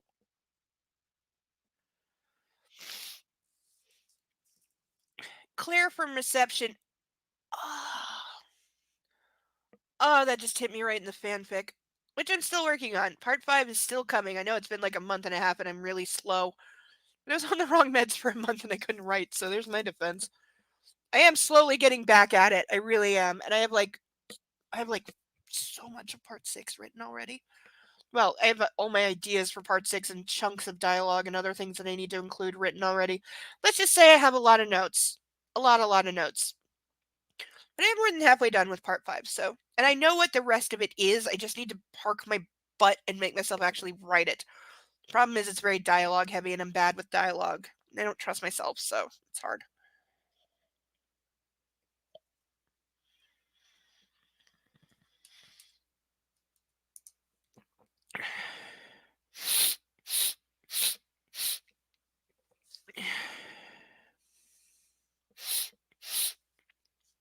Hello to whoever came in. What am I drinking? I am drinking white wine Chardonnay. It costs a whole $9 a bottle. Because we are on an extreme budget. Yes, I have wine in the fridge for next week. After that, we're probably going dry because I can't afford it right now. Can't afford Netflix right now. And I just found out one of the movies I was really looking forward to recently because I was going to go to theater, the prequel to Rosemary's Baby that's out at the end of the month that I'm so desperate to see. I want to see it so bad. But it's not even coming out in theaters, which A, sucks, and B, it's on Paramount Plus, which I don't have. So I'm going to have to wait for somebody to like torrent it so I can watch it, but that will happen. I don't know, maybe we'll screen it on Discord.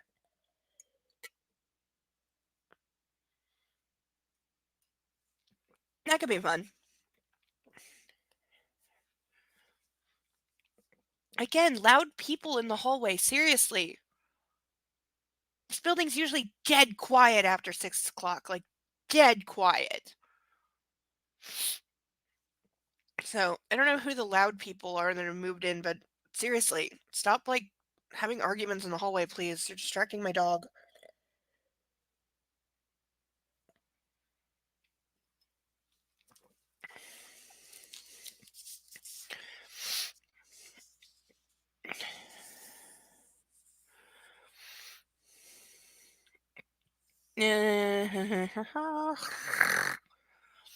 Claire from reception offers me her umbrella since it's still pouring with rain.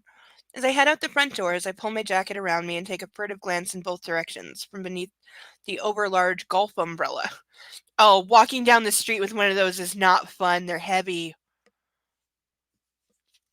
And if the wind gets under them, you can turn into Mary Poppins. Nothing seems amiss. There's no sign of Ghost Girl. I actually read a really good book. Was it called Ghost Girl or Tiger Girl? I think it was called Ghost Girl. You probably still have it somewhere. Very weird book. Not sure I believe any of it. Supposedly true. Just not saying I believe it. I march briskly and hope inconspicuously down the block to the deli. However, the closer I get to the deli, the more I have a creepy sense that I'm being watched. And I don't know if it's my heightened feeling of paranoia or a reality. Shit, I hope it's not Layla with a gun. It's just your imagination, my subconscious snaps. Who the hell would want to shoot you? Well, specifically the psychotic former subby of her now current lover. So she's not actually insane because she is more the target than him because she is the thing in the way. Because if what Layla wants is to be back with Christian, Anastasia's the thing in the way. So yeah, she's the thing that gets shot. Also, did she lift this from the what was the American case a long time ago? Very long time ago. Very twisted outcome. Would go differently today. Um there was like a teenage girl who had like a mafioso boyfriend and shot his wife while like and he was she was like 50 and he was like 40. So he was clearly abusing this girl and feeding her drugs and had actually told her to kill his wife so they could be together, and yet somehow she winds up in jail for attempted murder. The wife lived. She did shoot the wife. The wife lived, and somehow she wound up in jail for like attempted murder for like 15 years as an adult, and he got like completely scot free. He didn't get charged like with anything, even though he orchestrated the whole thing and was obviously having sex with a minor and feeding her drugs. He walked away like nothing, and she went to jail, and there was this whole like media circus calling her like a femme fatale and all that other bullshit. But yeah, I forget her name. I want to say Fincher, something, Amy Fisher, something like that. It was a long time ago, but it was very fucked up.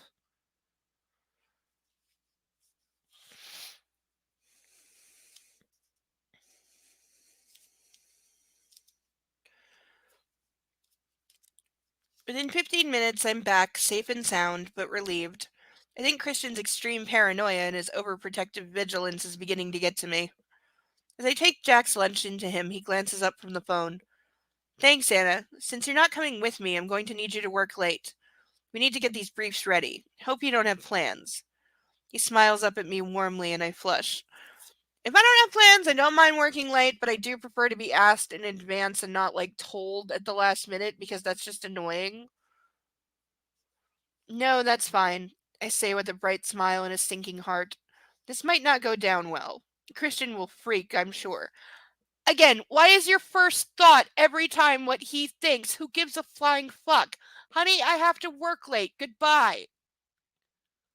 Couples do this all the time. As I head back to my desk, I decide not to tell him immediately.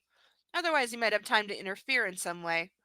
And I sit and eat the chicken salad sandwich that Mrs. Jones made for me. It's delicious. She makes a mean sandwich. I appreciate a good sandwich. Not chicken salad, because ew, but I do appreciate a good sandwich. Of course, if I moved in with Christian, she would make lunch for me every weekday. The idea is unsettling. I've never had dreams of obscene wealth and all the trappings. Only love. Somebody gag me with a stick. To find someone who loves me and doesn't try to control my every move. Well, you got none of that. The phone rings. Jack Hyde's office. You assured me you wouldn't go out. Told you! I told you! I told you! I fucking told you! I fucking told you he was watching her! I told you he was watching her! I told you he was watching her! I knew it, I knew it, I knew it, I knew it! I knew he was watching her! I knew it! Fucking knew it! He's either watching her on the cameras or he's got Sawyer standing across the street or both! That's who she sends following her. Because he did make that guy stand on the street all day just in case she went out. I promise you that's it. This is so fucking twisted. I would be done. I would be done in a heartbeat. It's over. God, I could not live like that. Ugh. Christian interrupts me, his voice cold and hard. My heart sinks for the millionth time this day. Also, this is not how you should be feeling in a relationship with your heart constantly singing, constantly crying, constantly fighting, constantly yelling at each other. Shit. How the hell does he know? You're surprised? You're an idiot if you're surprised. Jack sent me out for some lunch. I couldn't say no. Are you having me watch? Duh! My scalp prickles at the notion. No wonder I felt so paranoid. Someone was watching me. The thought makes me angry. You are stupid if you didn't know this. I'm sorry, you're a fucking moron if you didn't know that he was gonna do this. Like, come on. Text him. This is why I didn't want you going back to work, Christian snaps. Christian, please, you're being so 50 in her head. So suffocating. Suffocating? He whispers, surprised. Yes, you have to stop this. I'll talk to you this evening. Unfortunately, I have to work late because I can't go to New York. Anastasia, I don't want to suffocate you, he says quietly, appalled.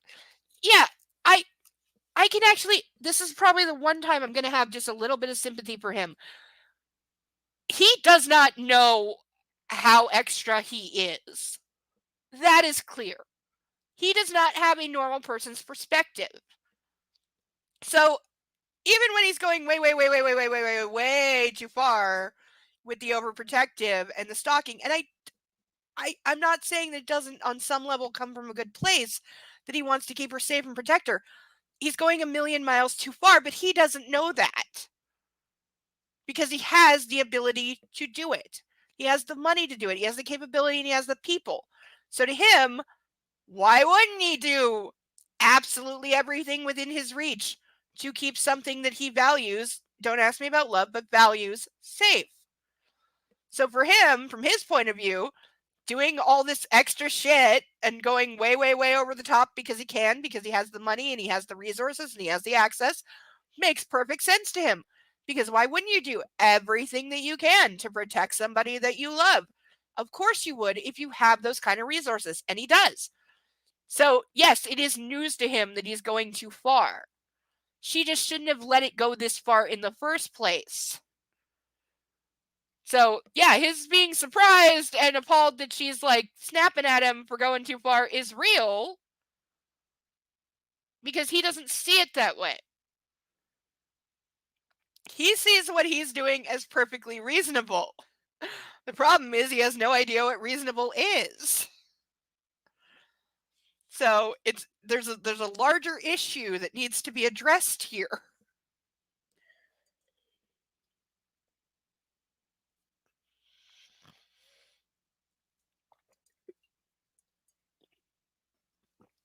That went down fast.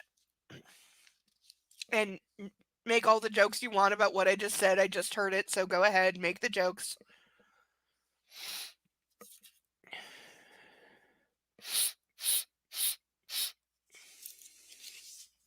Ugh.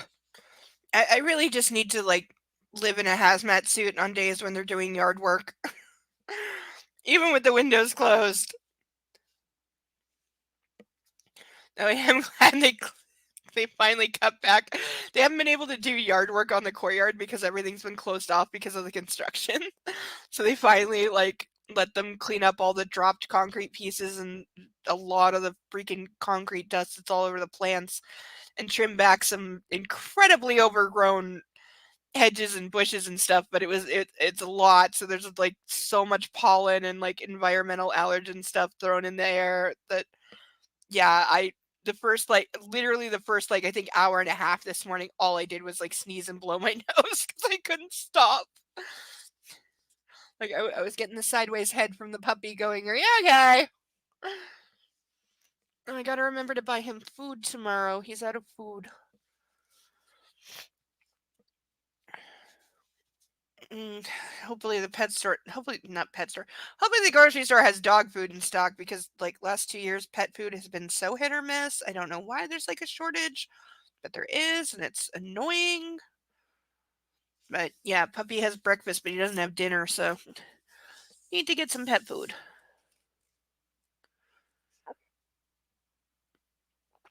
Uh, well, you are. I have work to do. I'll talk to you later. I hang up, feeling drained and vaguely depressed. Yes, I do, and if I had someone to go with or a reason to actually go out, I would, but I don't, so I don't.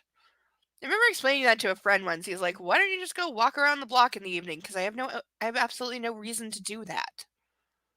Why would I do that? Why does anybody do that? I've never understood that. My mom was that person. My mom was that person that would just quote go for walks. Though now in hindsight and as an adult, I wonder what the fuck she was actually doing the vast majority of the time, but she was one of those people that would just go for super long walks to chill out. But I'm not that person. I never was. I go out when I have a reason to, or somebody invites me to a thing, or I have a reason to go out. But I don't have any real world friends right now, so nobody invites me out. But, like I had to go to the bank to get my card. I went out, I handled it. I didn't like it, but I handled it. I was a bitch to the bank teller, though. She fucking served it. Shouldn't take 45 minutes to replace a fucking debit card when I'm waiting. When I said, like, I had a ride waiting and I needed to hurry, and then they ignored me for like 20 minutes because I said, I can't stand in line, I need to sit. And then they had chairs that are not even chairs. Which reminds me, Monday, everybody yell at me on Monday to call my bank. They still haven't called me about the ongoing thing I have with them. They're supposed to call back and they didn't. I got a really weird email. I need to know what the hell they're doing because. Yes, you go for walks so you can look for wolves and try to pet them. Sorry if I'm not following that example. Though if you were here, I'd let you walk me around the city. In fact, is last time I tried to walk around the block, my legs kind of went, what the hell are you doing? Let's just say after being inside for about, what is it? It's 2024. It's like 5 years. And basically spending most of it in this chair. Let's just say my muscles have shortened and my legs have a considerable amount of atrophy. But, meh, what does it matter? I'll talk to you later. After our wonderful weekend, the reality is hitting home. I've never felt more like running somewhere to some quiet retreat so I can think about this man, about how he is, and about how to deal with him. You tried that. You went to your mommy in Georgia, and he followed you and aggressively stalked you and getting messages from people.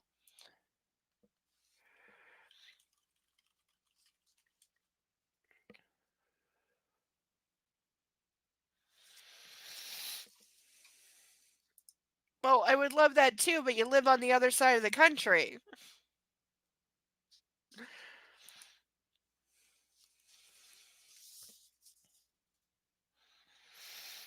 I would even get dressed up all fancy and wear a hat.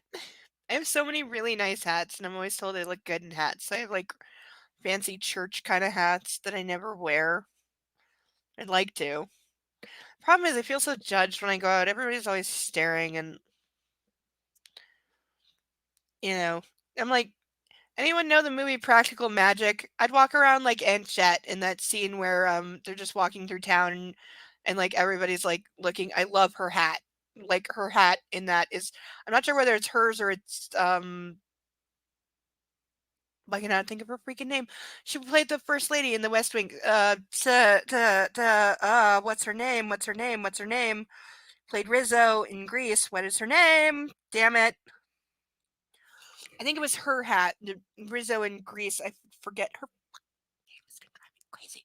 Forget her name. Um. But her hat but I would dress as Aunt Jet. That would be my thing. I would dress as Aunt Jet because she has the ability to not give a fuck what people think, and I love that about her. And that's part of why I love that movie because that's the point of that movie. But I'm not there yet, so this is largely why I don't go out. I grew up with too many people constantly looking at me and judging me, so the rest of the world can fuck off. Inside, nobody judges me. Though I'm still one of those people that's paranoid inside. I never feel safe. Ever.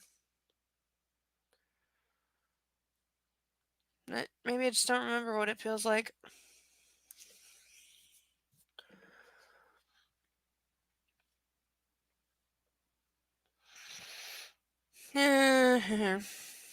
Wonderful weekend. I know he's broken. It's both heartbreaking and exhausting. From the small pieces of precious information he's given me about his life, I understand why. An unloved child, a hideously abusive environment, a mother who couldn't protect him, whom he couldn't protect, and who died in front of him. Did he actually tell her all that? I don't feel like he did. I shudder. My poor 50. I am his, but not his to be kept in some gilded cage. How am I going to make him see this? Well, you're just now starting to try, so you've got a long way to go. With a heavy heart, I drag one of the manuscripts Jack wants me to summarize into my lap and continue to read. I can think of no easy solution to Christian's fucked up control issues. I will just have to talk to him later, face to face. Okay, like you're just now attempting to address this, even though you have before, but you've gotten nowhere in short order.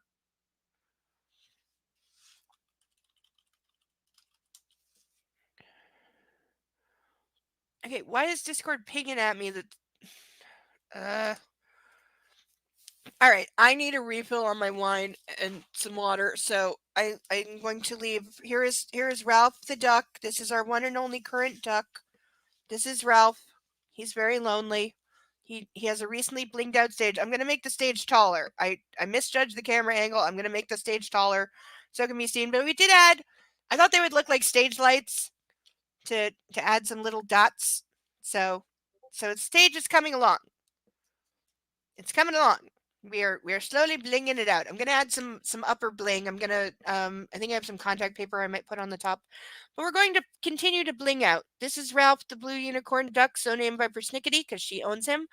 And if anybody would like to give Ralph some friends, uh PayPal link should be pinned at the top. I hope I remembered to do that. If it's not, it's in the chat or it should be. Yeah, I will be right back because I need to get something to drink.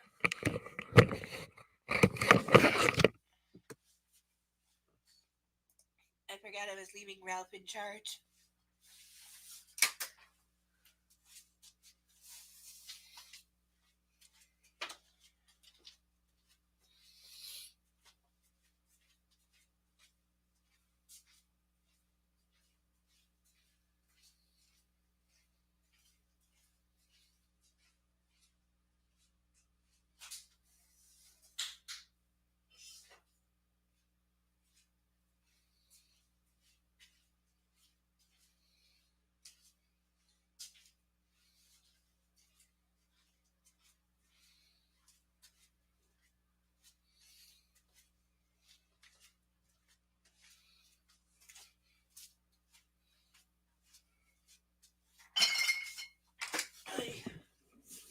I need to clean up around here. Really do need to take my desk down to like 4 feet or less.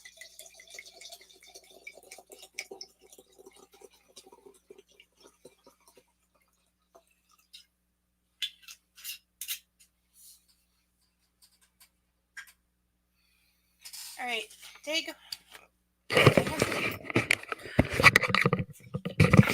It would help if people could hear me, but that's for professionals. Okay, say goodbye to Ralph, everybody. He'll be on standby waiting for some friends. Really need to put more glue on the stage before it falls apart. Stay, stay, stay, stay. Good ducky.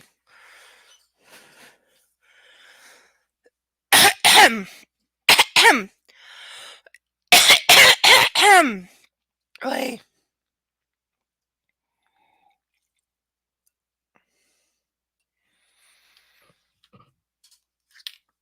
All right. So, we're at the point where she's realizing her jealous controller stalker boyfriend is a jealous controller stalker boyfriend, and now she's pretending to have a problem with it, even though she never had a problem with it the entire time before. And he ain't gonna change, so good luck. Half hour later, Jack emails me a document that I need to tidy up and polish, and I have ready to be printed in time for his conference. It will take me not just the rest of the afternoon, but well into the evening too. I set to work. How bad is what he sent her? Like, it sounds like he's just inventing busy work to keep her late, which I think he is. When I look up, it's after 7 and the office is deserted. No, the light in Jack's office is still on. I hadn't noticed everyone leaving, but I'm nearly finished. Okay, so she dissociates. The email I emailed the document back to Jack for his approval and checked my inbox. There's nothing new from Christian, so I quickly glance at my Blackberry, and it startles me by buzzing. It's Christian.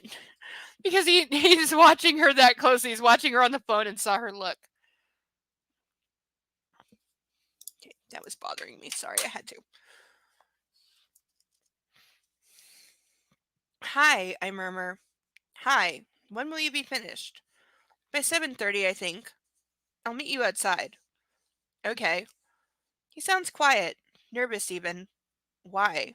Wary of my reaction? I'm still mad at you, but that's all, I whisper. We have a lot to talk about. I know. See you at 7:30. Jack comes out of his office. I have to go. See you later. I hang up. I look at Jack as he strolls casually towards me.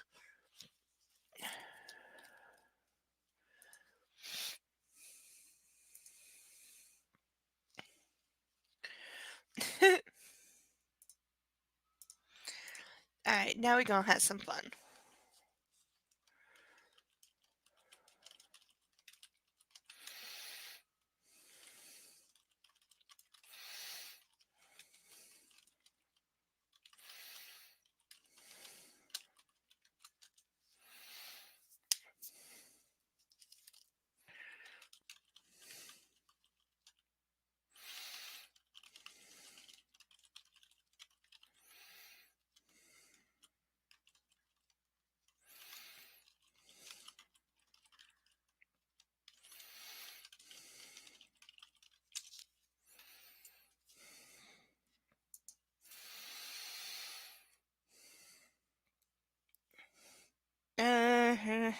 Where was I?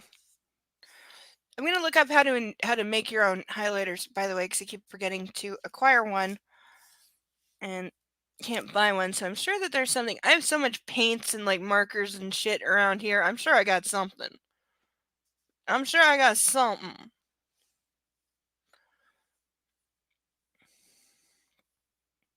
Like the lights on the stage for Ralph were acquired by literally just digging through random crafting stuff that's built up over the years and seeing what I got. Which is, a bunch of random stuff. But that's the point. Needs a couple of tweaks. I've emailed the brief back to you. So he sent it back to her again. Like, I'm sorry, you're an editor, literally. How are you having a document this fucked up that you apparently prepared? Like, I'd be calling so much bullshit and busy work. This is the idiot teacher I had in 10th grade where I literally, I walked up to her and said, okay, I'm done. I'm out of your class because she was being a fucking cunt. And I don't use that word lightly, but she was because she personally hated me. We'd had beef for like 5 years because she was my teacher at a regular high school. And then when my program got moved, she followed and was still the English teacher, but only for 9 and 10. Thank Christ.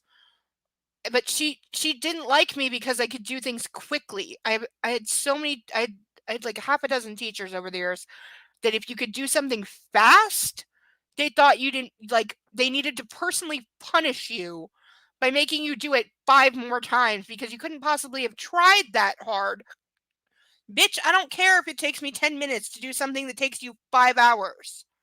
People have different skills and I'm smarter than you. She was a genuine idiot. She was genuinely stupid. Like she was wrong so many times. And she literally like taught from books that you can fucking read and look up and know what they say. And she was still one of the dumbest people I've ever met. But I had to write a final essay to graduate out of grade 10 English. We're work your own pace, so no like time on no semesters or any of that bullshit. So I just needed to write this one essay to move on and finally be out of her class teaching and move on to a different teacher who I actually really liked and got along with really well because we're both really creative, different thinker type people. So we got along extremely well. And I had to write a 5-page minimum essay, footnotes, headers, footnotes, bibliography, quotes, annotated, blah, blah, blah.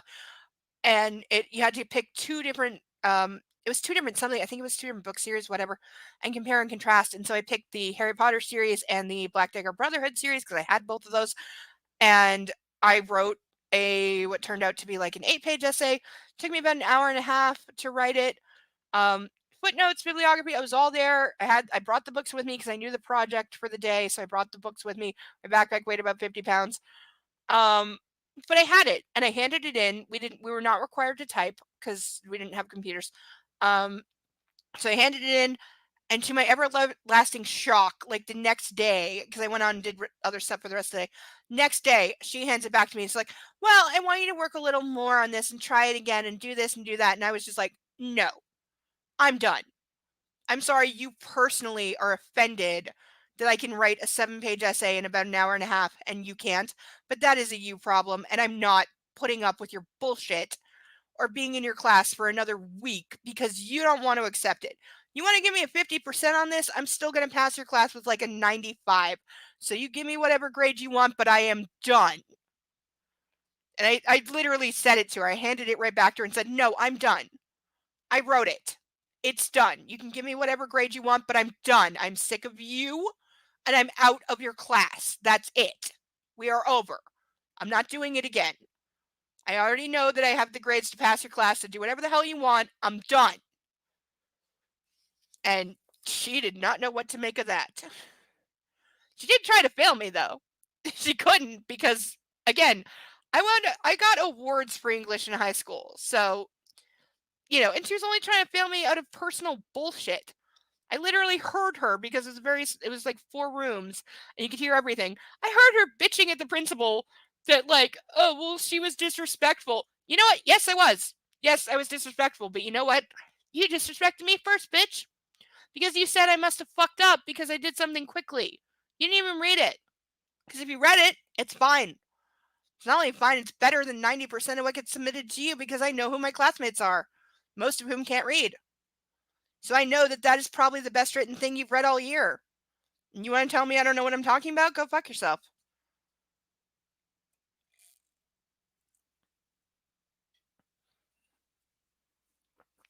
My life got so much better the day she was not my English teacher anymore. Swear to God. And the other English teacher totally understood. He's like, me and him were like that. We got along really well. But he knew not to bullshit me. He also gave me the best compliment ever. We got one of those assignments where it's like, read this famous story and then write a continuation to it. I think it was Kipling. No, not Kipling. Who wrote the short story that became the movie Arsenic and Old Lace? Was it Kipling? Am I wrong? Or who wrote the Jungle Book? Was that Kipling? I might be misremembering. But whoever wrote the short story that became Arsenic and Old Lace, that was the story that we read and had to write a continuation to. And because I trusted the teacher, I let myself like creatively have some free range and I went really dark with it because it's a dark story. Like it's a black comedy. There's a reason. Like, come on. Um, so I went really dark with it, and I got the best compliment ever when he handed it back to me with a score of 89%, and he had literally just written the word creepy in all caps and triple underlined. And I literally howled like happy. I was so happy. I like jumped up and was like doing the happy dance because that was the best compliment I could have gotten because yes, that's exactly what I was going for. And it was really creepy. And the fact that I achieved it and he like respected it was so good.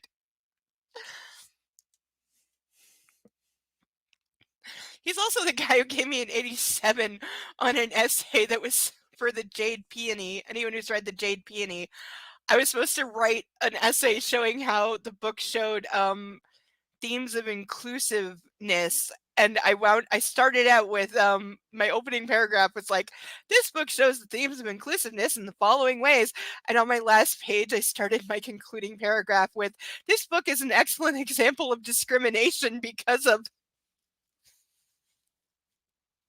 I just got disastrously wrong because I don't see it as being inclusive. I saw it as being discriminatory, and I told him so. And I tried to make that point, and he basically said, well, that's the assignment, go do it anyway. And then somehow in the middle, I just turned it on its head and didn't notice, and he didn't notice. He told me like 2 days later that, like, oh, he realized I changed the entire subject mid sentence, but he still passed me. So I offered to redo it. I was like, okay, I fucked up and I'm embarrassed and ashamed of myself. I'll redo it. And he was like, no, no, you made it flow so good that I didn't even notice. So I'm giving you a pass. Like, okay, I'll take it because I have other stuff to do. No, it wasn't the year when I had to get 11 credits in one fucking year. That was hell. Never actually got my degree. I feel like I should call the Board of Ed and get it just to have it on the wall. Never actually got it. Because you don't get your actual degree when you cross the stage. They get you like a piece of paper that says your degree is coming in the mail.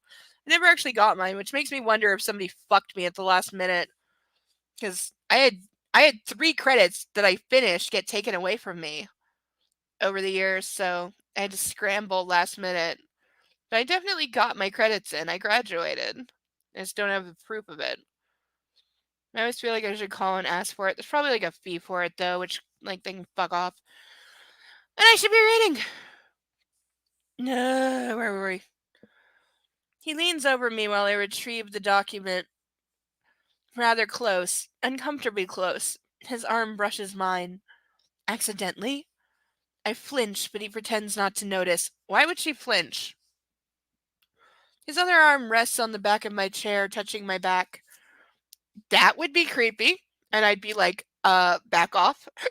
My desk has another side and you should be on it.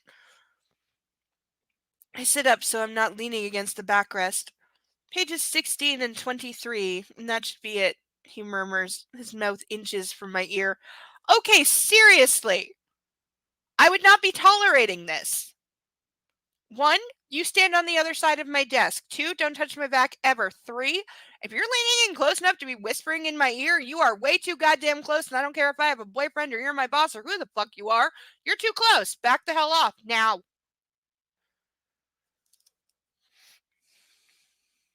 My skin crawls at his proximity, and I choose to ignore it.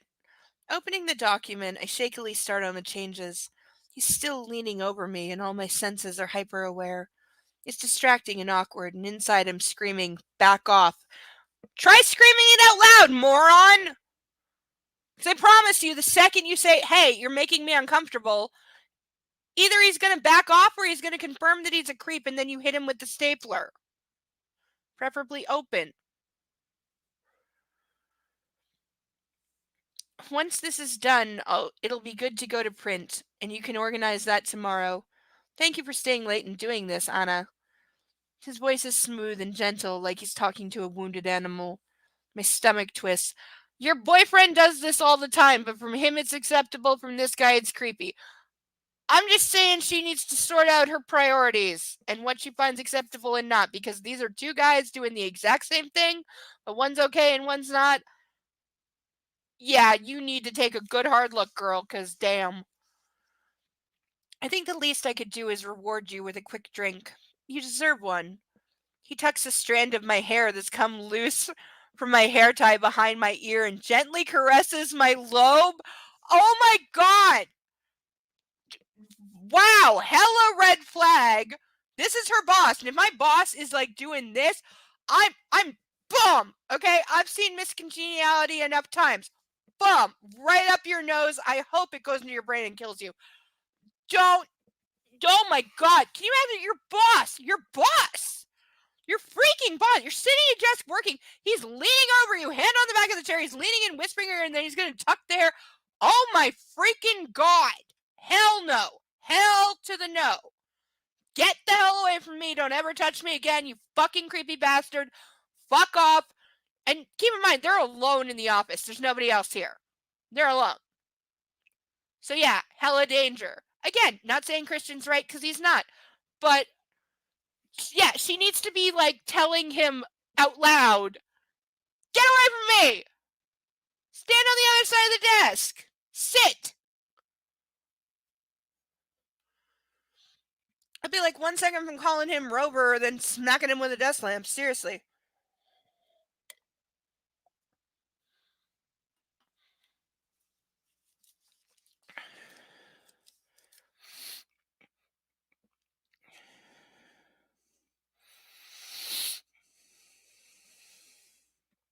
Eh.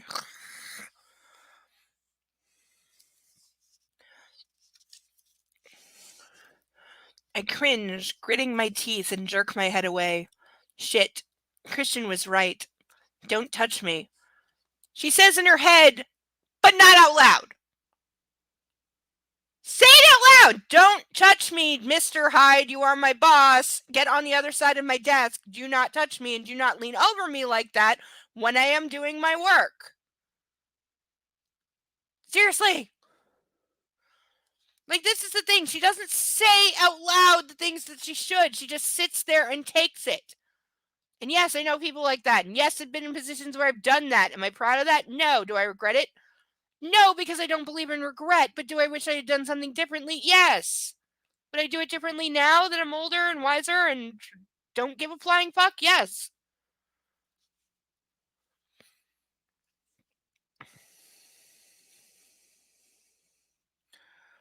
Just a quick one, he coaxes. No, I can't, but thank you. Jack sits on the end of my desk and frowns. Alarm bells sound loudly in my head. I'm on my own in the office. I cannot leave. Why can you not leave? It is after hours. You are done. And we don't know that she's getting paid overtime. So, as soon as the clock strikes 5:30, you're out the fucking door. You have no obligation to stay. And yes, you can leave. And if you have to stab him with your letter opener to do so, then you stab him with your letter opener and do so. I glance nervously at the clock. Another 5 minutes before Christian is due. Of course, because now she's trapped in the tower with the evil monster and needs her shining white knight to rescue her, and I'm gonna fucking puke. I'm gonna puke. This might make me puke more than an oral sex scene. This might make me puke. Why am I hearing thunder behind me? I do not like that. I do not approve of thunderstorms. Okay, I really don't like that I just heard that.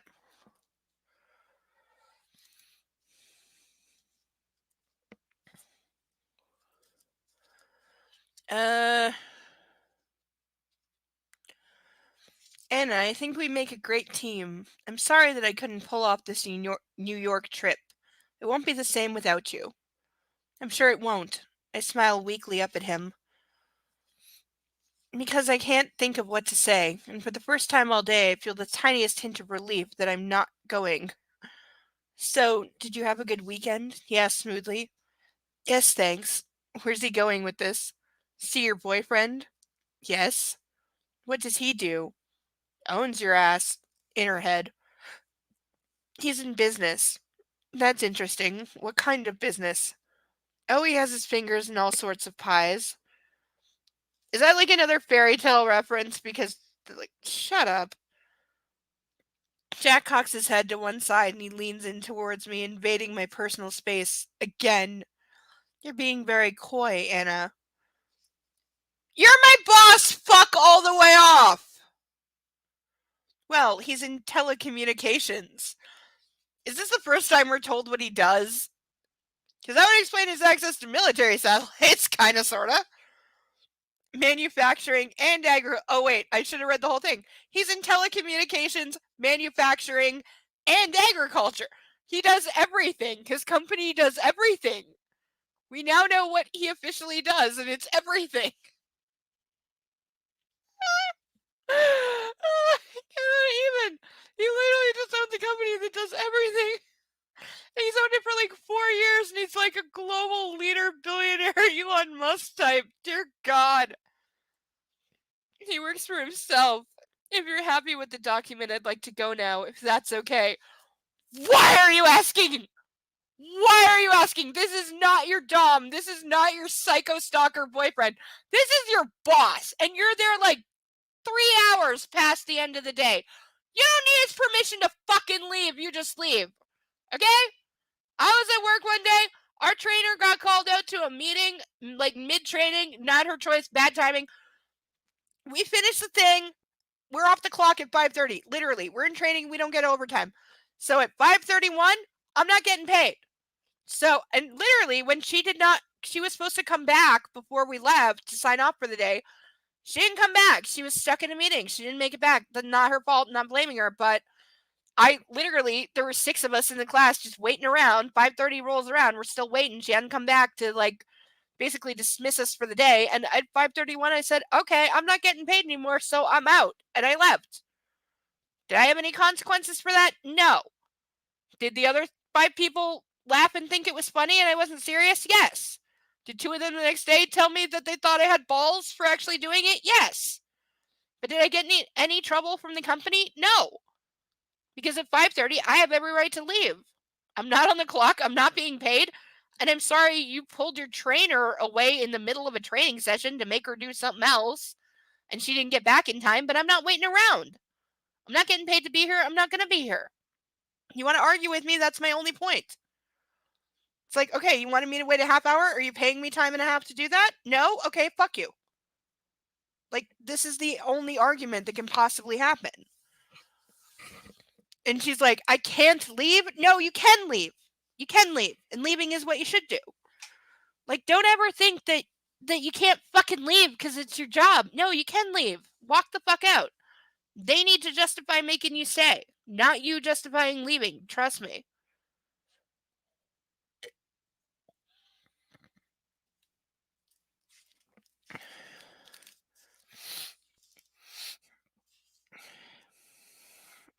Jack raises his eyebrows. So many things. Who does he work for?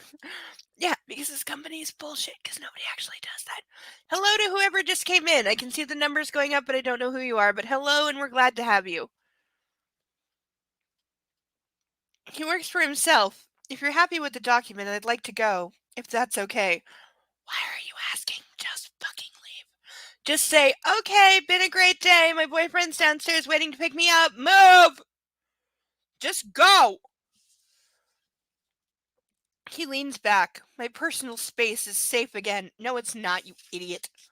21-foot rule.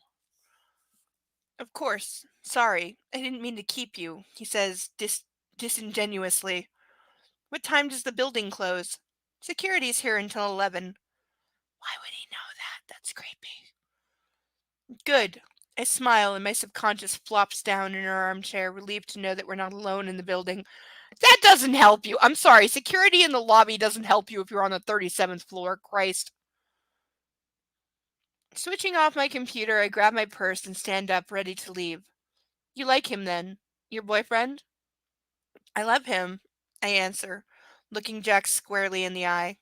I see. Jack frowns and he stands up from my desk. What's his surname? None of your business.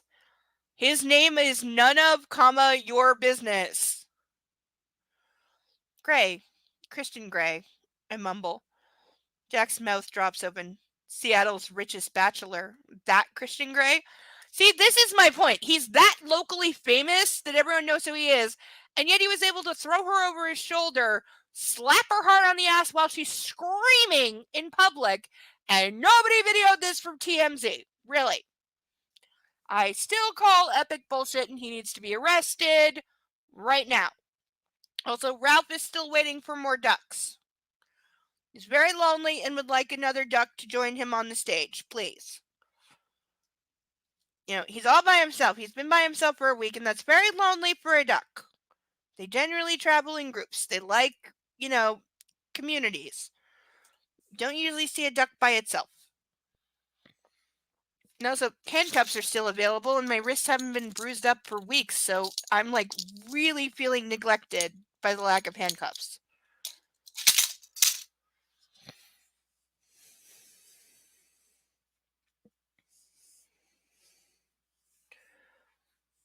Yes, the same. Yes, that Christian Grey, your future boss who will have you for breakfast if you invade my personal space again. This is all in her head. So in her head she's feisty, but out loud she can't say shit. I thought he looked familiar, Jack said darkly, and his brow creases again. Well, he's a lucky man. I blink at him. What do I say to that? You say goodbye and then you leave. Have a good evening, Anna. Jack smiles, but the smile doesn't touch his eyes, and he walks stiffly back to his office without a backward glance. I let out a long sigh of relief. Well, that problem might be solved. 50 works as magic again. Just his name is my talisman, and it has this man retreating with his tail between his legs. I allow myself a small, victorious smile. You have nothing to be smiling about. You just invoked your boyfriend. This is conservatism. This is conservative bullshit of my husband is powerful, so don't mess with me. I've encountered this in various churches of women who, and this was in a brethren church where women literally are not allowed to speak inside the chapel. And also, women are not allowed to teach Sunday school because men should never be taught by women.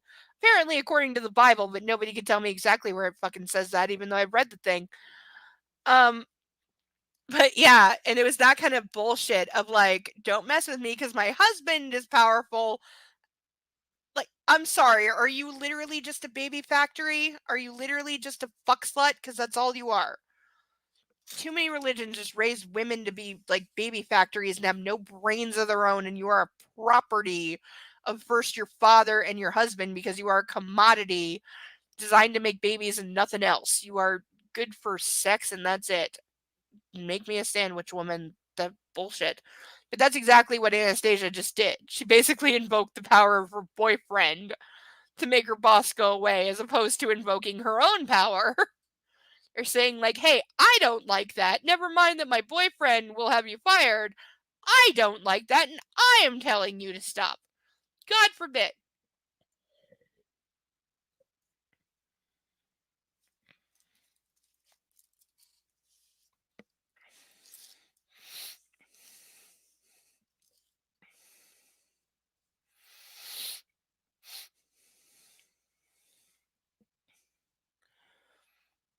You see, Christian, even your name protects me. You didn't have to go to all that trouble of clamping down on expenses. In her head. In her head again. But also, she's proving his goddamn point that she needs him to protect her. Because she's incapable of protecting herself because she just failed at protecting herself without invoking his name to do so. It's disgusting. Like, this is a really disgusting portrayal of women. Really, really fucking disgusting. I tidy my desk and check my watch. Christian should be outside. The Audi is parked on the sidewalk, and Taylor leaps out to open the rear passenger door. I've never been so pleased to see him, and I scramble into the car out of the rain. Christian is in the rear seat, gazing at me, his eyes wide and wary. He's bracing himself for my anger, his jaw tight and tense. Yeah, you should still be pissed at him about the trip. 100%. 100%. Rip into him right now. Hi, I murmur. Hi, he replies cautiously. He reaches over and grasps my hand, squeezing it tightly, and my heart thaws a little. I'm so confused. I haven't even worked out what I need to say to him. God forbid she can hold a thought. Are you still mad? He asks. I don't know, I murmur. The answer to that is yes!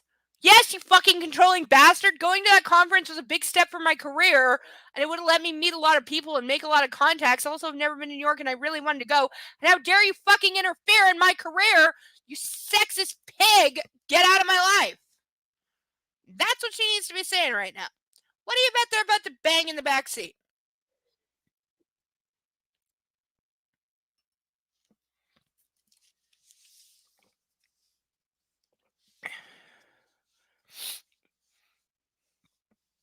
It's been a shitty day, he says. Yes, it has.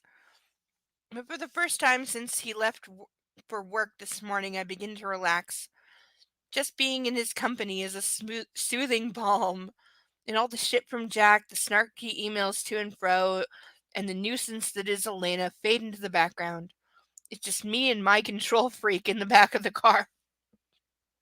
I swear he's dosing her with oxytocin whenever he's around. I swear. I swear to God. Nothing else explains the fucking. Unless she is extremely schizophrenic or bipolar or both. Nothing explains these level of mood changes when she should be fuming at him. It's better now that you're here, he murmurs. We sit in silence as Taylor weaves through the evening traffic, both of us brooding and contemplative. But I feel Christian slowly unwind beside me as he, too, relaxes, gently running his thumb across my knuckles in a soft, soothing rhythm. Taylor drops us outside the apartment building and we both duck inside out of the rain. Christian clasps my hand as we wait for the elevator, his eyes scanning the front of the building. I take it you haven't found Layla yet. No. Welch is still looking for her. He mutters despondently. If we know who this is, I don't care. The elevator arrives and we step in. Christian glances down at me, his eyes unreadable. Oh, he just looks gorgeous. Tousled hair, white shirt, dark suit, and suddenly it's there, from nowhere. That feeling. Oh my. That was bad. My apologies for snickety. That was bad. The longing, the lust, the electricity. If it was visible, it would be an intense blue aura around us and between us. It's so strong. His lips part as he gazes at me. Do you feel it? He breathes. Yes. Oh, Anna, he groans and grabs me, his arms snaking around me, one hand at the nape of my neck. I was avoiding making they're in an elevator, therefore he's going to try and fuck her because he has a fetish about elevators joke. But I'm right. He has a fetish for like elevators slash public sex, I swear to God. Again, not saying there's something wrong with this. I'm just saying. Acknowledge it. One hand at the nape of my neck. Stop it with that shit. I will cut your hand off. Tipping my head back as his lips find me, his fingers in my hair, caressing his cheek as he pushes me back against the elevator wall. Seriously, have there ever been an elevator where he didn't try to fuck her? I hate arguing with you. He breathes against my mouth, and there's a desperate, passionate quality to his kiss that mirrors mine. Desire explodes in my body, and all the tension of the day seeking an outlet, straining against him, seeking more. We're all tongues and breathing and hands and touch and sweet, sweet sensation. His hands is on my hip and abruptly pulling at my skirt, his fingers stroking my thighs. Sweet Jesus, you're wearing stockings. He moans in appreciative awe as his thumb caresses the flesh above my stocking line. I want to see this, he breathes as he pulls my skirt right up, exposing the tops of my thigh, exposing her in public without permission. Stepping back, he reaches over to press the stop button, and the elevator coasts smoothly to a halt between the 22nd and 23rd floors, because that's not going to draw any attention. His eyes are dark, lips parted, and he's breathing as hard as I am. We gaze at each other, not touching, and I'm grateful for the wall against my back holding me up while I bask in this beautiful man's sensual, carnal appraisal.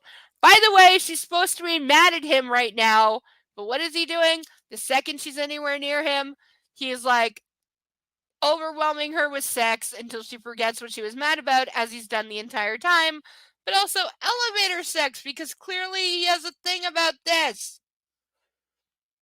Take your hair down, he orders, his voice husky. And I reach up and undo the tie, releasing my hair so it tumbles in a thick cloud around my shoulders to my breasts. Undo the top two buttons of your shirt, he whispers, his eyes wider now. How about you say, let's go upstairs into the bedroom and I will strip for you, baby, but not in a public elevator. He makes me feel so wanton. I reach up and undo each button, achingly slowly, so that the tops of my breasts are tantalizingly revealed. He swallows. Do you have any idea how alluring you look right now? Very deliberately, I bite my lip and shake my head. He closes his eyes briefly, and when he opens them again, they're blazing. He steps forward and places hands on the elevator wall on either side of my face. He's as close as he can be without touching me. I tip my face up to meet his gaze, and he leans down and runs his nose against mine. Seriously, what is the rubbing noses thing? I don't understand. Somebody, if you know what this rubbing noses thing, yes, I know what an Eskimo kiss is, but what is this rubbing noses thing? Because it's weird and kind of creepy, and they're the only contact between us. I'm so hot in the confines of the elevator with him. I want him now. I think you do, Miss Steele. I think you drive me wild. Do I drive you wild? I whisper. In all things, Anastasia. You're a siren, a goddess. And he reaches for me, grasping my leg above my knee and hitching it around his waist so I'm standing on one leg, leaning into him. I feel him against me. I feel him hard and wanting above the apex of my thighs as he runs his lips down my throat and I moan and wrap my arms around his neck. Seriously, you're in a building that he lives in. You're like 1 minute, you're 60 seconds from being behind closed doors that he owns where he can fuck you on the kitchen floor for all you care. But seriously, I'm going to take you now, he breathes, and I arch my back in response, pressing myself against him, eager for the friction. Because seriously, for her, it's all about the sex. It doesn't matter whether it's with him or not, because it's all she knows. Like, she thinks he's the only one who can make her feel that way, and I'm sorry, that's not true. So, like, are you kidding me? This is so much fucking bullshit.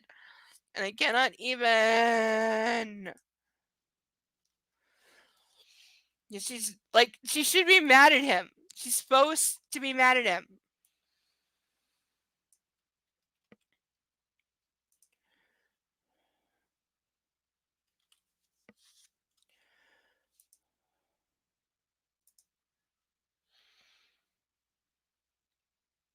And we're getting lag. Oh, oops. What did I do? Wait, what? Nope. Clicked the wrong thing. Hold on. There we go. Okay. Just need to do that. Ugh. Dying of heat. How am I hot and cold at the same time and I'm all sniffly?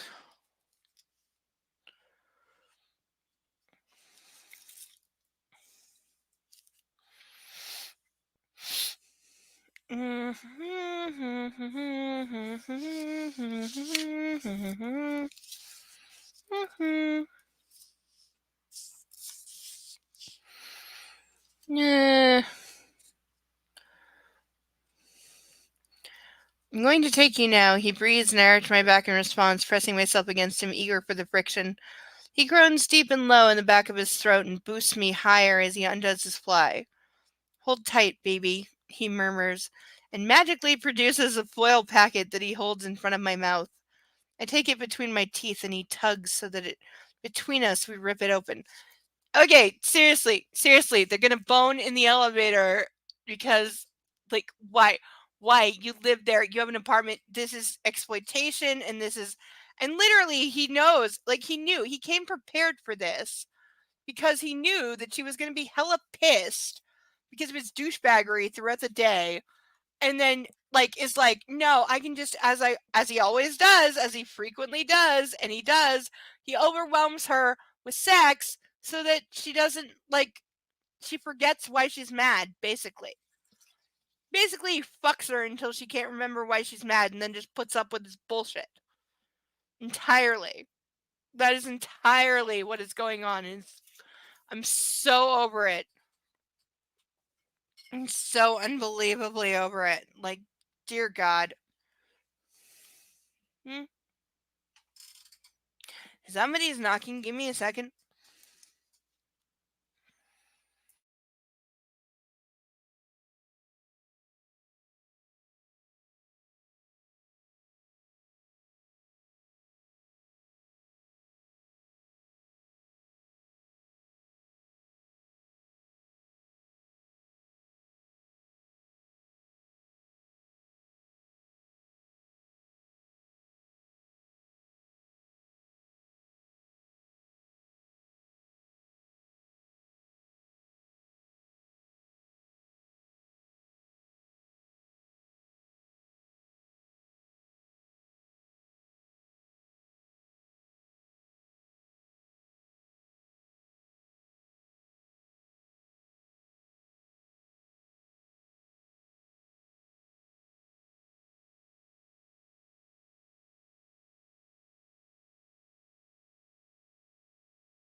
And we're back. Wasn't one of the things.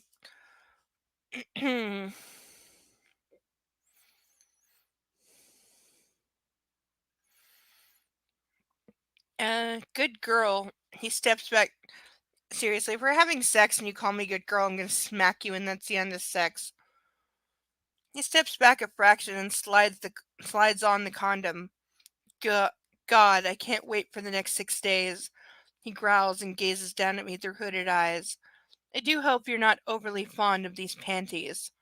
He tears through them with his adept fingers, and they disintegrate in his hands. Okay, did he buy her like paper panties or water soluble panties? What?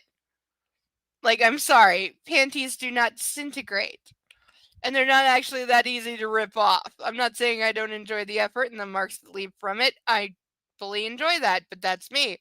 I'm just saying it's not that easy and they don't dissolve like that unless you're wearing paper sugar panties. My blood is pounding through my veins and I'm panting with need. His words are intoxicating. All my angst from the day forgotten. It's just him and me doing what we do best. It's the only thing you ever agree on. Without taking his eyes off mine, he sinks slowly into me. My body bows and I tilt my head back, closing my eyes, relishing the feel of him inside me. This is some very, like, intricate positioning wise. Again, we need to send DL James some dolls so she can act this out because this is bullshit. He pulls me back and then moves into me again, so slow, so sweet. I groan. You're mine, Anastasia, he murmurs against my throat. That's not a sexy term. Because this is about him owning her, not about him loving her, and he's confusing the two. Yes, yours. When will you accept that? I pant. And her playing into it, being like, yes, I've said I belong to you, so stop being a jealous douchebag. These are two things that are not compatible and never will be.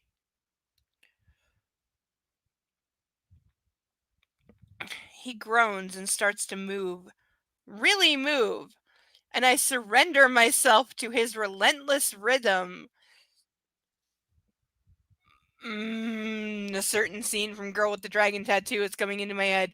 The American one, not the Swedish one. I really got to watch all three of those and also fuck the American studio for not making those and lying to the actress that played Lisbeth Salander, um, as well as Daniel Craig, though it did get him the Bond movies, but she got utterly written off and forgotten, so fuck them for her. And also, I love David Fincher, and that's one of his best movies. Savoring each push pull, his ragged breathing, his need for me, reflecting mine. This is a lie. It makes me feel powerful, strong, desired, and loved. Loved by this captivating, complicated man, whom I love in return with all my heart. He pushes harder and harder, his breathing ragged, losing himself in me as I lose myself in him. Oh, baby, Christian moans, his teeth grazing my jaw, and I come hard around him. He stills, clutching me, and follows suit, whispering my name. Now that Christian is spent, calm and kissing me gently, his breathing eases. He holds me tight, upright, against the elevator wall, our foreheads pressed together and my body like jelly, weak but gratifyingly sated from my climax. Oh, Anna, he murmurs, I need you so much. He kisses my forehead. And I you, Christian. Releasing me, he straightens my skirt and does up the two buttons on my shirt, then pushes the combination into the keypad and the elevator starts again. It rises with a jolt, so I reach out and clasp his arms. Taylor will be wondering where we are. He grins lasciviously at me. I have a feeling Taylor knows exactly what's going on because he's seen it before and probably had sloppy seconds himself. Because Christian subs would do anything he said, including letting the driver fuck them, which I'm sure they did. Oh crap. I drag my fingers through my hair in a vain attempt to combat the just fucked look, and then give up and fasten it in a ponytail. You'll do. Christian smirks as he does up his fly and puts the condom in his pants pocket. Once more he looks at the embodiment of the American entrepreneur, And since his hair has the just fucked look most of the time, there's very little difference. Except now he's smiling, relaxed, his eyes crinkling with boyish charm. Are all men this easily placated? Yes. Absolutely yes. If you're using sex to do it, hell fucking yes. They're all permanently 14. Disagree with me in the chat, I dare you. Nightwolf, I know you're still watching. Come on. Like, you know. Taylor is waiting when the doors open. Problem with the elevator? Christian murmurs as we both step out, and I cannot look either of them in the face. I scurry through the double doors to Christian's bedroom in search of some fresh underwear. Okay, if you're having to do that, you are not ready for elevator sex. When I return, Christian has removed his jacket and is sitting at the breakfast bar chatting with Mrs. Jones.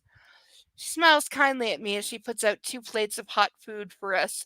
Oh, we don't get a description this time, it's just hot food. Mmm, it smells delicious. Oh, I stand corrected. Coco Van, if I'm not mistaken. And I'm famished. That she put some work in because that's not an easy thing to make. Enjoy, Mr. Gray. Anna, she says as she leaves us to it. Christian fetches a bottle of white wine from the fridge. Salut.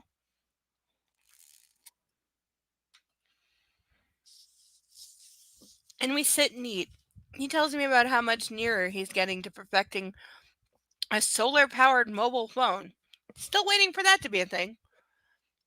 He's animated and excited about the whole project, and I know that he hasn't had an entirely shitty day. I ask him about his properties. He smirks, and it turns out he only has apartments in New York, Aspen, and Escala. Nothing else. No, he only has 3 apartments in major cities, each of which cost millions and millions of dollars to buy and then like thousands, hundreds of thousands a year to maintain and pay taxes, I've no doubt.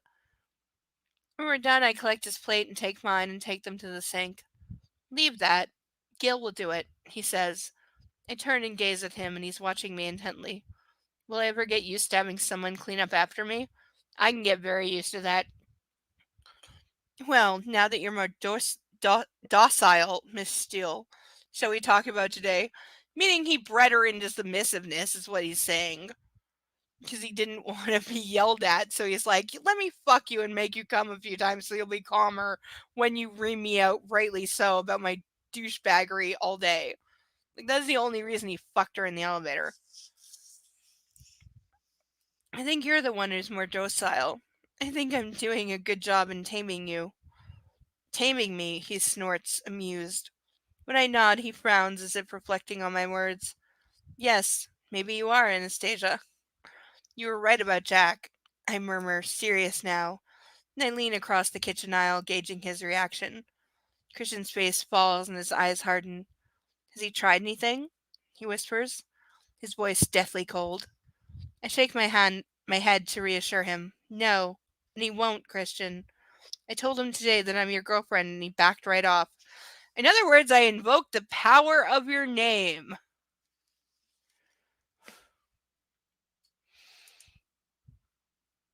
Are you leaving us? I'm gonna be sad.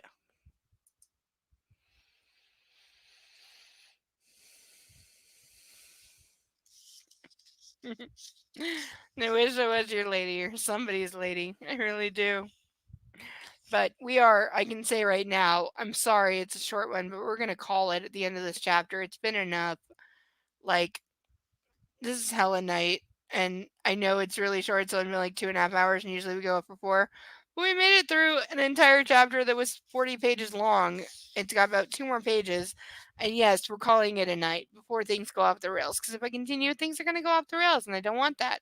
So I'm going to take a protective step, and I'm going to say we're not going off the rails tonight. So we're going to finish this chapter. It's got 2 more pages. Then we're done for the night. So this is your last warning. This is your last chance to buy a duck or anything else. If you wish to donate or tip your waitress, thank you very much. But we got through like a 40-page chapter in record time.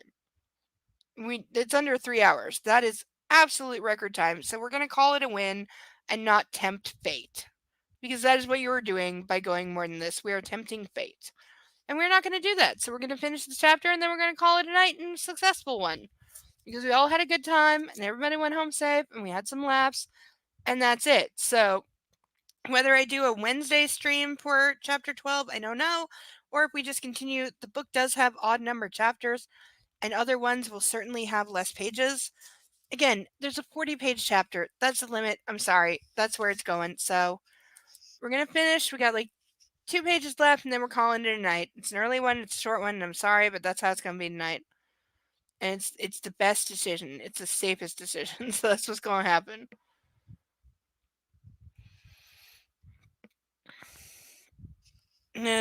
Are you sure? I could fire the fucker, Christian scowls. I sigh, emboldened by my glass of wine.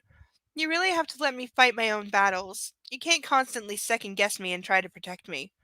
It's stifling, Christian. I'll never flourish with your incessant interference. I need some freedom. I wouldn't mind. I wouldn't dream of meddling in your affairs. Yeah, because you have no ability to. You have no ability to, and you know it.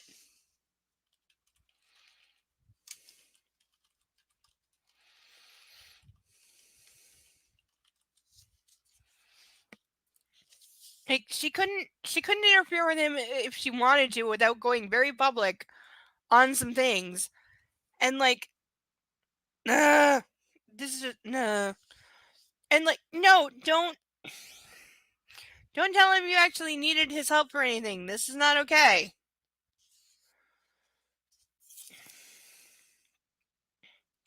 He blinks at me. I only want you safe, Anastasia. If anything ever happened to you, He stops. Again, I'm not discounting his position. I'm just saying it's bullshit for the sake of melodrama. I know, and I understand why you feel so driven to protect me. And part of me loves it. I know that if I need you, you'll be there, as I am for you. But if we're to have any hope of a future together, you have to trust me and trust my judgment. Yes, I'll get it wrong sometimes. I'll make mistakes, but I have to learn. This reminds me of Bicentennial Man, which is a better movie than people said it was, and I don't understand why that movie's so panned. I liked it quite a bit. He stares at me, his expression anxious, spurring me to walk around him so that I am standing between his legs while he sits on the bar stool. Oh my god. I would vomit before I would put myself in that position. Like physically, before I would put myself in that position, I'd puke on the guy like fucking Grabbing his hands, I put them around me and place his hands on my arms. How are you doing both of those at the same time? You can't interfere in my job. It's wrong. I don't need you charging in like a white knight to save the day. Yeah, you do, bitch. Apparently you do. And you're willing to tolerate it because you have. I know you want to control everything, and I understand why. No, you don't. But you can't. It's an impossible goal. And you have to learn to let go. You are not the person to be saying this. His therapist should be saying this. But his therapist is a quote second opinion who he hired as like guy who will say whatever I want for the paycheck, which clearly, like, if he can bid $100,000 for a first dance with her, Christian's clearly overpaying this guy. This guy is Michael Jackson and uh, Matthew Perry's doctors combined into one. And where are they both right now? I reach up and stroke his face as he gazes at me, his eyes wide. And if you can do that, give me that. I'll move in with you. I add softly. So again, she's doing the like give me this far and I will give you this. This is the third time she's done this just in this chapter. She did it with the email, she did it with the trip, now she's doing it with the move in of if you back off 5%, I will give you 300%. It's an improper power imbalance and she's placating him, trying to give him like if you let me do this, which is a normal thing she should not have to ask permission for, she's like, I will give you this thing. But they shouldn't be negotiating because it's not wrong, whatever she wants. He inhales sharply, surprised. You do that? He whispers. Yes. But you don't know me. That's the most honest thing he's ever said. He frowns and suddenly choked and panicky. She can't spell choked, by the way, missing an A. All of a sudden, very un-50. I know you well enough, Christian. Nothing you tell me about yourself will frighten me away.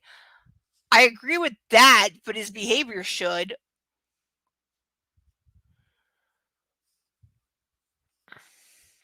I gently run my knuckles across his cheek. His expression turns from anxious to dubious. But if you could just ease up on me, I plead. See, now she's into bargaining. She's like, yeah, I'll move in with you, but could you maybe not be so psycho stalker?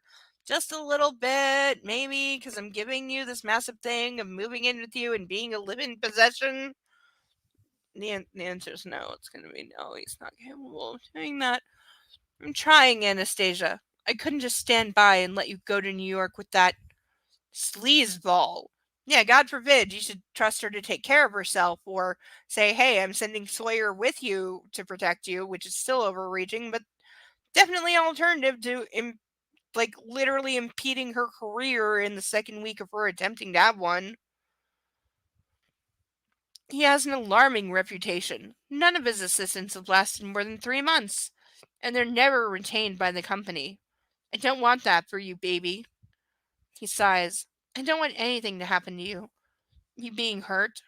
The thought fills me with dread. Unless he's the one hurting her, and emotionally and physically abusing her, and kidnapping her repeatedly. I can't promise not to interfere. Not if I think you'll come to harm. So at least he's admitting that, yeah, I will go way too far and I will break laws for you because I feel entitled and I can't stop myself from doing it. So expect it. He pauses and takes a deep breath. I love you, Anastasia. I will do everything in my power to protect you. I cannot imagine my life without you. Holy cow, my inner goddess, my subconscious, and I all gape at 50 in shock. So she admits that, like, there's schizophrenic personalities in her head. 3 little words. My world stands still, tilts, then spins on its axis. And I savor, can't spell savor, it's missing you, at the moment, gazing in his sincere, beautiful gray eyes. I love you too, Christian. I lean over and kiss him, and the kiss deepens. Entering unseen, Taylor clears his throat. Christian pulls back, gazing intently at me, and stands up, his arms around my waist. Yes, he snaps at Taylor. Mrs. Lincoln is on her way up, sir. What? Taylor shrugs apologetically. Christian sighs heavily and shakes his head. Well, this should be interesting. He mutters and gives me a crooked grin of resignation. Fuck. Why can't that damned woman leave us alone? End of chapter! And while I know that this is the shortest book club ever, the next chapter is 30 pages, and I am not in the mood. So we are going to call it. I'm sorry, but that was legitimately 37 pages, which is the average length of the book club. We got through it fast because there's a lot of emails. But the next chapter literally is 31 pages long, and I don't have another 31 pages. This took 3 hours. I'm not taking another 3 hours. Sorry, no, not tonight.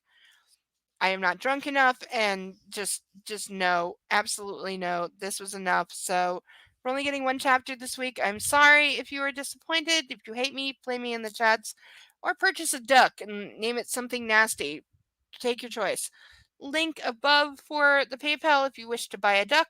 There are 24 available, and Ralph really needs some company. He's very lonely. But yeah, there was a whole hell of a lot in there.